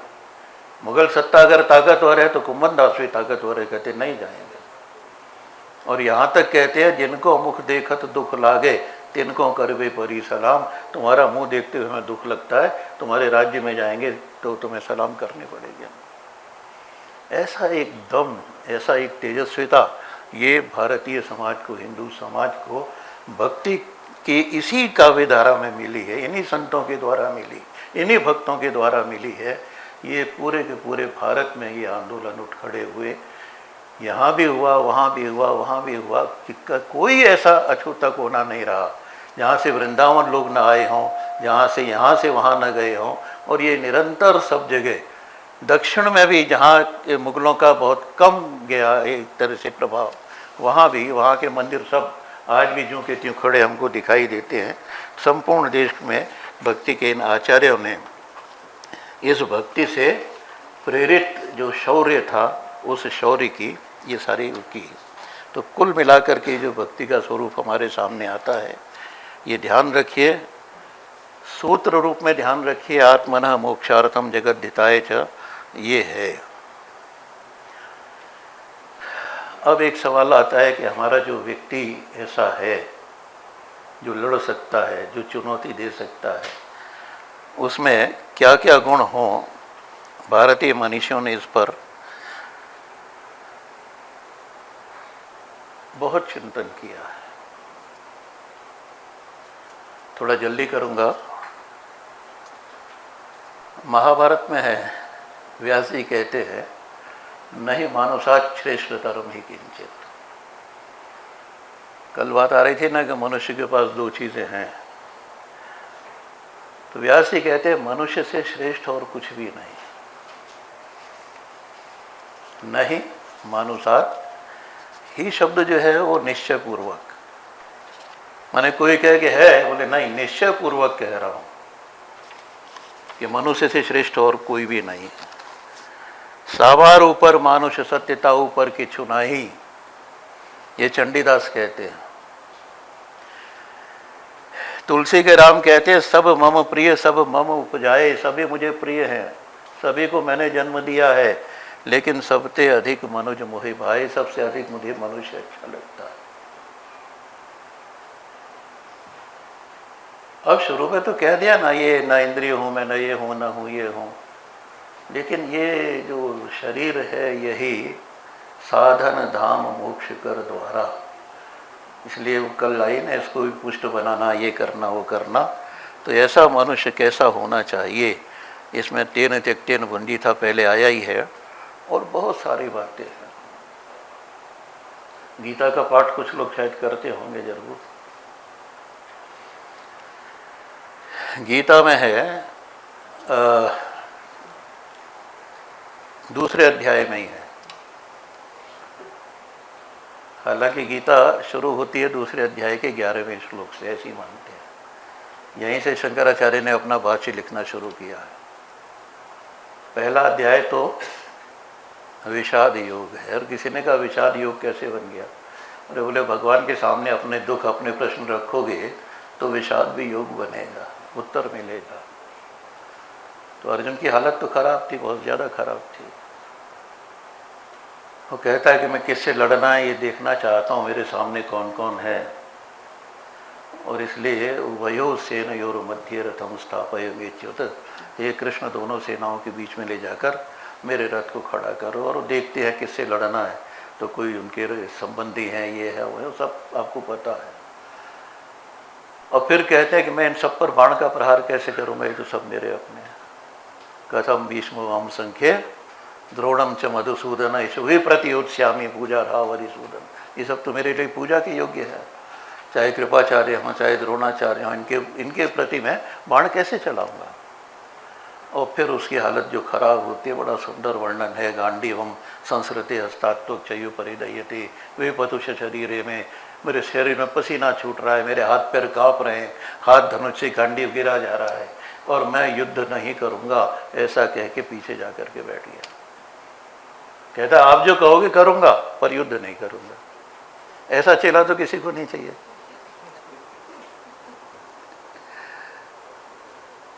आप किसी चेले को बुलाए दावत में, कहेगा जी आऊंगा पर खाना नहीं खाऊंगा, तो काहे के लिए आओगे भाई? युद्ध नहीं करूंगा। खैर वो होता है, फिर उनको मिलता है, ज्ञान मिलता है और वो कहता भी है कि मैं शिष्यस्ति हम शादी माम त्वम प्रपन्नम, अब मैं आपकी शरण आ गया हूँ, आप मुझे शिक्षा दीजिए। और एक बात बहुत अच्छी छूट ना जाए इसलिए अभी मैं ध्यान में लाता हूँ कि ज्ञान और विद्या, इसके आगे एक बोध शब्द मैंने कहा। विद्या तो हम अध्ययन करके प्राप्त करते हैं, लेकिन बोध अपने आप होता है। ये जो भारत बोध शब्द का बार बार हम प्रयोग करते हैं, जब इतनी सारी चीज़ें हम जान जाते हैं तो बोध अपने आप बोध की स्थिति में हम पहुंचते हैं। इस बोध के लिए अगर दूसरा शब्द कोई है जो मुझे लगता है तो उस शब्द है स्मृति। स्मृति का मतलब साधारण याद नहीं। स्मृति का मतलब साधारण याद नहीं है कि आज सुबह हम 6 बजे उठे थे, 7 बजे व्यायाम किया था, नाश्ता 8 बजे किया था, ये याद नहीं है। वो जो कल बात आ रही थी 10 दिन पहले क्या खाया था और ये सब, ये स्मृति नहीं है। वो शादी के दिन क्या भोजन बना था, ये भी स्मृति नहीं है। गीता में एक जगह आता है, अर्जुन कहता है खुद, नष्टो मोह स्मृतिर्लब्धा त्वत्प्रसादान्मयाच्युत। अरे कृष्ण, मेरा मोह नष्ट हो गया है, मुझे स्मृति प्राप्त हो गई है तुम्हारी कृपा से। देखिए ज्ञान जो है ना, वो तो साधना से मिलता है, साधना साध्य है। भक्ति साधना साध्य नहीं, वो प्रभु कृपा से मिलती है। भक्ति का कारण होता है ईश्वर की कृपा। तो हे कृष्ण, तुम्हारी कृपा से मेरा मोह नष्ट हो गया। मोह क्या था? ये जो सब मैंने अभी तक पाल रखा था, ये मेरा, ये है, ये करूँगा, ये नहीं करूँगा, वगैरह वगैरह, ये सारी बातें। और जब कृष्ण का विराट रूप दिखाई देता है तो उसको चेतना हो जाती है। छोटे से तो कोई समझता नहीं, जब तक बड़ा नहीं दिखे तब तक। तो जब कृष्ण का विराट रूप देखा तभी तो अर्जुन को लगा ना। हनुमान जी छोटे से थे, सीता जी के सामने पहुंचे और फिर बोले कि ऐसा है वैसा है, मैं ये करूँगा वो करूँगा, और भगवान राम की आज्ञा नहीं तो मैं आपको ले जाता। सीता जी को तो थोड़ा लगा, उनका है सुध का भी सब तुम्हारी समाना। अरे सारे बंदर तुम्हारी तरह छोटे छोटे हैं क्या? जा तो धान अति भट बलवाना, राक्षस तो बड़े बड़े बलवान हैं। मोरे हृदय परम संदेहा, मेरे हृदय में तो बहुत संदेह है कि कैसे जीतोगे तुम। सीता जी को भरोसा नहीं होता। मोरे हृदय परम संदेहा, तब कपि प्रकट कीन निज देहा, कनक भूधराकार शरीरा, समर भयंकर अति बल वीरा, सीता मन भरोस तब भयो। हनुमान जी के विराट रूप को देखती है तो फिर भरोसा होता है, हाँ अब मुक्ति होगी, रावण के यहाँ से मुक्ति होगी, युद्ध होगा। ये इतने बड़े बड़े वानर हैं, सेनाएं तो जीत लेगी रावण। भूमा वही सुखम, हम तो मानते हैं जो विस्तार है, बड़ा है, उसमें ही सुख है। मैं संकुचित है, हम ये विस्तृत है। तो ये भरोसा होना, और उस भरोसे के कारण कहते हैं कि आपकी कृपा से मुझे बोध मिल गया है, स्मृति मिल गई है। ये स्मृति और बोध ये बहुत कुछ पर्यायवाची हैं, ऐसे मुझे लगता है। बाकी ज्ञान और विद्या अलग अलग है। और गीता में इसलिए हर जगह दूसरे अध्याय में स्थित प्रज्ञ की बात करते हैं। स्थित प्रज्ञ से का भाषा समाधिस्थस्य केशव, स्थित धी किम प्रभाषित किम आसीत व्रजित किम। अरे भाई, जो स्थित प्रज्ञ उसकी परिभाषा क्या है, उसके बारे में बताइए। जिसकी बुद्धि स्थिर हो गई हो, और प्रश्न भी कितने छोटे करता है कि वो कैसे बैठता है, कैसे चलता है, कैसे स्थित देख किम प्रभाषित कैसे बोलता है, किम आसीत कैसे बोलता है, व्रजेत किम किस तरह से चलता है। वो बड़े छोटे छोटे प्रश्न हैं। हालांकि कृष्ण छोटे प्रश्न का उत्तर नहीं देते हैं, वो बड़ी बातें ही करते हैं।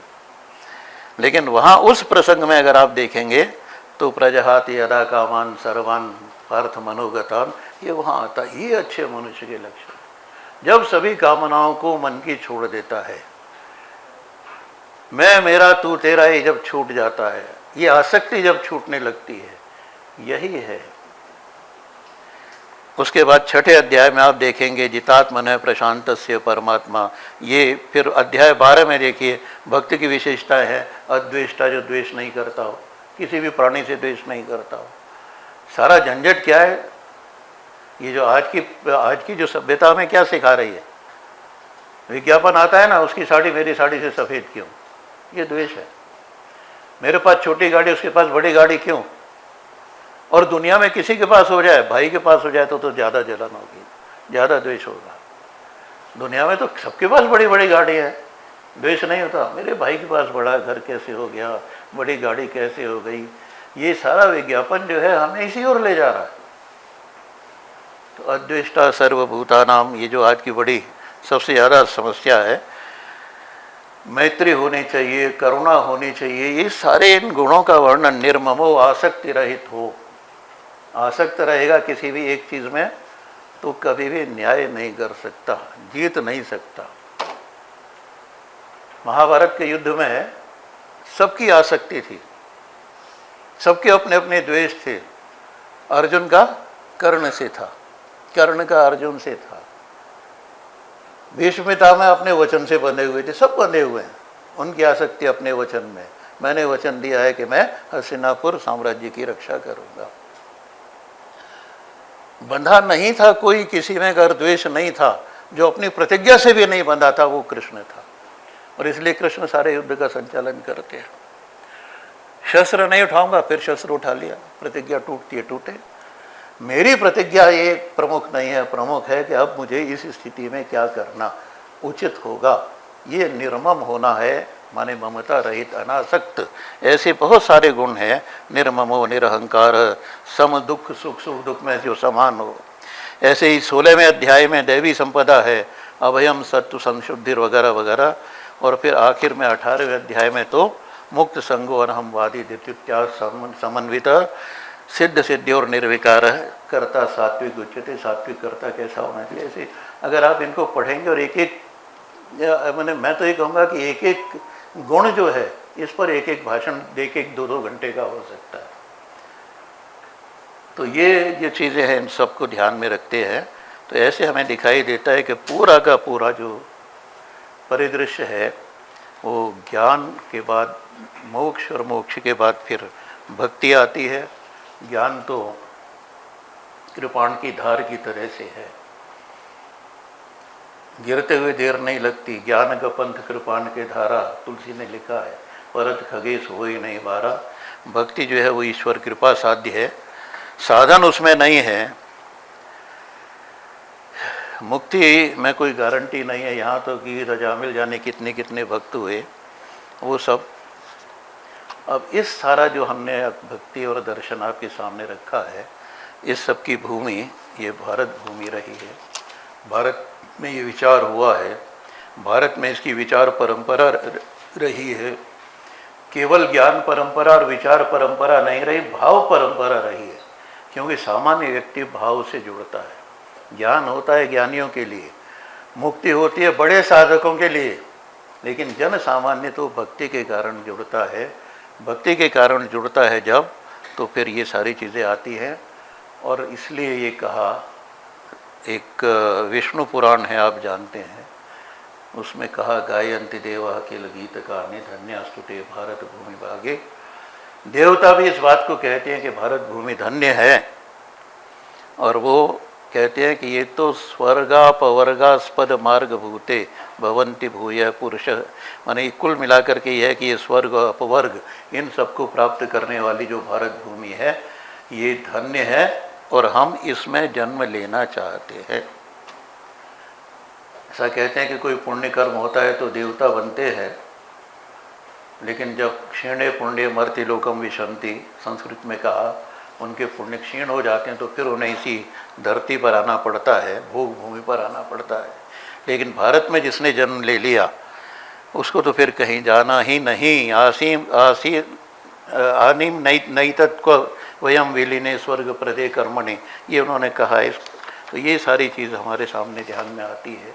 तो ये भारत की जो पूरी ज्ञान परंपरा, दर्शन परंपरा, जिसने भारत के मस्तिष्क को संचालित किया, भारत के जीवन को, भारत के जीवन व्यवहार को, भारत के दैनिक जीवन को जिसने संचालित किया, ऐसी जो हमारी ये परंपरा है, इस परंपरा की एक छोटी सी रूपरेखा, एक छोटी सी झलक आपके सामने है। और आखिर में समय हो रहा है, एक गीता का अंतिम श्लोक आपके सामने ले आऊँगा कि ये भक्ति ठीक है, भक्ति कायरता नहीं सिखाती, भक्ति मनुष्य के अंदर गुणों का आधान करती है। इन गुणों को पाकर के मनुष्य पूर्ण होता है, मनुष्य को जैसा होना चाहिए वैसा होता है। वैसा होने से समाज में ये सारी विसंगतियाँ ये हटती हैं, दूर होती हैं, कम होती हैं। और ये सब मृदु गुण मनुष्य के अंदर होने चाहिए। लेकिन मनुष्य में शौर्य भी उतना ही ज़रूरी है।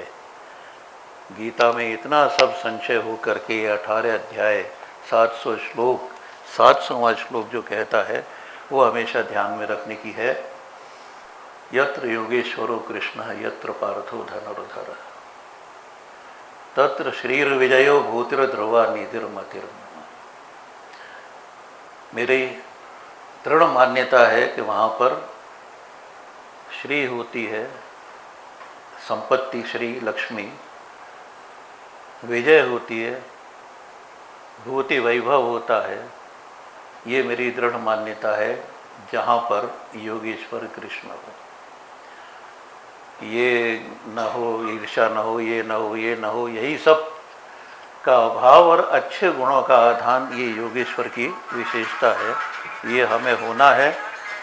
और साथ ही साथ अर्जुन हो। और अर्जुन कौन सा?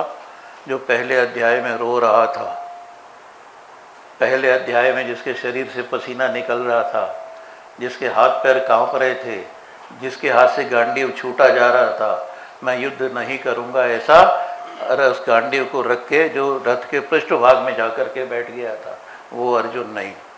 वो अर्जुन नहीं जिसके मन में तरह तरह के प्रश्न आते हैं, ऊहापोह आते हैं, वो नहीं।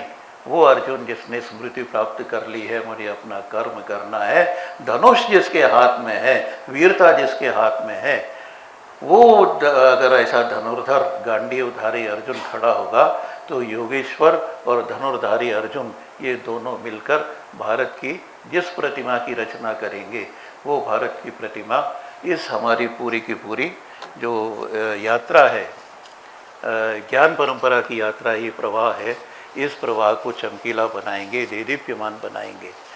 फिर याद रखिए, चीज़ें रुकेंगी नहीं और नए नए विचार आएंगे, जुड़ते चले जाएंगे। लेकिन बस इतना ही है कि कहना नहीं चाहिए, पर फिर भी एक निवेदन कि हम ज्ञान खल न बने, अपना ज्ञान अपने तक सीमित न रखें, अगली पीढ़ी को हस्तांतरित करें, तो इसके और आगे हमारी ज्ञान और भाव की परंपरा नया नया रूप लेकर नए नए घाट आएंगे सामने, और वो लेकर के आगे बढ़ेगी। हम जहाँ तक ले आए उसके आगे आप, आपके आगे आपके शिष्य ले जाए। इस प्रकार के शिष्यों का निर्माण, जो कहते हैं ना कि पहले विद्या खत्म हो जाती थी, क्यों हो जाती थी? कि भाई योग्य पात्र नहीं मिला इसलिए हमने विद्या नहीं दी, और फलाने चले गए तो उनके साथ ये जड़ी बूटी का ज्ञान चला गया, ये चला गया, ये चला गया। ऐसा तो मेरा तो कहना ये है कि पात्र न मिले तो पात्र बनाइए। सब अच्छे अच्छे विद्यार्थी आपको मिल जाएंगे, उनको आप ज्ञान देंगे तो उसमें आपकी विशेषता नहीं है। अगर थोड़े डल जिसे कहते हैं वैसे विद्यार्थी भी आएंगे, क्योंकि रसरी आवत जाते, वो जो पाणिनि के बारे में कहा जाता है ना, ये बहुत मूर्ख थे और बाद में इतने बड़े विद्वान बन गए। तो गुरु अगर ऐसा मिल जाए जो उस पत्थर को भी पारस बना दे, वैसी चेष्टा निरंतर अगर हम करेंगे तो निश्चय ही हमारी ये ज्ञान यात्रा, भाव यात्रा आगे बढ़ती रहेगी। सभी को प्रणाम। सर बहुत ही विस्तार से और बहुत ही अच्छे से पूरा लेक्चर को उन्होंने बताया और पूरी उम्मीद करते हैं कि आप लोग को वाकई में ज्ञान से समृद्ध हुए होंगे। अब मैं प्रोफेसर पीके प्रोहित सर से इस सत्र के कंक्लूजन के लिए मैं उनसे ये ले लो। सर बहुत ही शानदार व्याख्यान और सर ने बहुत सारी महत्वपूर्ण बातें बताई जिनमें कि ज्ञान के प्रति अनुराग हो और ज्ञान से साक्षात्कार, ये हमारे देश की, भारत की विशेषता में से रही है। सुंदर वही है जो नवीनता को प्राप्त करता रहा, एक बहुत महत्वपूर्ण बात है ये। और हम यदि अपनी पीढ़ी दर पीढ़ी दोषों को कम करते रहे, यही शायद हमारा स्वाध्याय और हमारी परंपरा है। बहुत सारी चीजें ने कि एक और इम्पोर्टेंट चीज जो सर ने बताई कि जो मूल है उसी का मूल्य है, या जो मूल है फंडामेंटल की बात करें, हमारा जड़ों तक, और हम जड़ों से जुड़ा रहे, और जो मूल है वही बहुमूल्य है। बहुत इंपॉर्टेंट बात सर ने ये कही। और इसके बाद बहुत सारी शंकराचार्य जी के उदाहरण लेके सर ने बहुत सारी चीज़ों को बहुत अच्छे तरीके से रोचक उदाहरणों के साथ हमें समझाया है। ज्ञान अहंकार दे सकता है लेकिन विद्या विनय देती है, ये भी एक बहुत महत्वपूर्ण बात हम सब टीचर्स हैं उनके लिए। सर ने एक एग्जाम्पल जो लिया था कि कोई शिक्षक विद्यार्थियों को पढ़ा रहा है, पहले दिन उन्होंने पूछा कि आपको समझ में आया, हमने कहा आ गया समझ में, दूसरे दिन तीसरे दिन, लेकिन वो शिक्षक ही है जो जितने स्टूडेंट्स उनके सामने बैठे होते हैं उनकी बॉडी लैंग्वेज को देख के जज कर सकता है कि इनको समझ में आ रहा है कि नहीं आ रहा। फिर वो अपने गुरु के पास गए और फिर उन्होंने बहुत ही रोचक प्रसंग सभी शिक्षकों के लिए, इसको हम लोग तो टीचर ट्रेनिंग इंस्टीट्यूट है, तो इस तरह के एग्जाम्पल भविष्य में हम लोग लेंगे हमारे काम के लिए। और शिक्षकों को टीचिंग के मूल मंत्र भी हम सबको दिए हैं। और एक और चीज की मन में शंका लेकर नई क्लास में जिज्ञासा लेके जाए, और टीचर जब क्लास से वापस आता है तो डेल्टा x+ ही होता है उसमें, है ना। और बहुत सारी चीजें इसके अलावा सर ने यहाँ साझा की। एक और की प्रकृति सबकी जरूरत तो पूरी कर सकती है, लालच को पूरा नहीं कर सकते। बहुत सारे उदाहरण सर ने विवेकानंद जी के, महात्मा गांधी के दिए। भारतीय चिंतन प्रवाह है, परंपरा है ना। नदियां अपने आप स्वयं को साफ कर लेंगी, बस गंदगी डालना बंद कर देंगे। बहुत महत्वपूर्ण ये भी एक सर ने बात की कि भक्ति सर्वोपरि है और भारत के जीवन व्यवहार में भारतीय ज्ञान परंपरा से संचालित किया जा सकता है। और भी बहुत सारी चीजें सर ने हम सबको आज दी हैं। मैं सर का बहुत बहुत आभारी हूँ कि सर ने अपना बहुत व्यस्ततम समय जो है लगातार माँ भारती की सेवा में आप पूरे देश का भ्रमण करते हैं। और आप देखें कि इस एज में भी सर ने रिक्वेस्ट किया कि सर बैठ के बोले नहीं हो तो 3 घंटे में खड़े होकर बात करेंगे। और हम जैसे टीचर्स जो भी हैं, शायद इतनी देर यदि लगातार व्याख्यान देना पड़े तो लगेगा कि शायद हम बैठे। तो बहुत बहुत धन्यवाद सर। मैं संजय को आमंत्रित करता हूँ। अब मैं प्रोफेसर वी.डी. पाटिल सर और प्रोफेसर पीके प्रोहित सर से अनुरोध करता हूं कि वो हमारे आज के विशेष वक्ता प्रोफेसर सर का सम्मान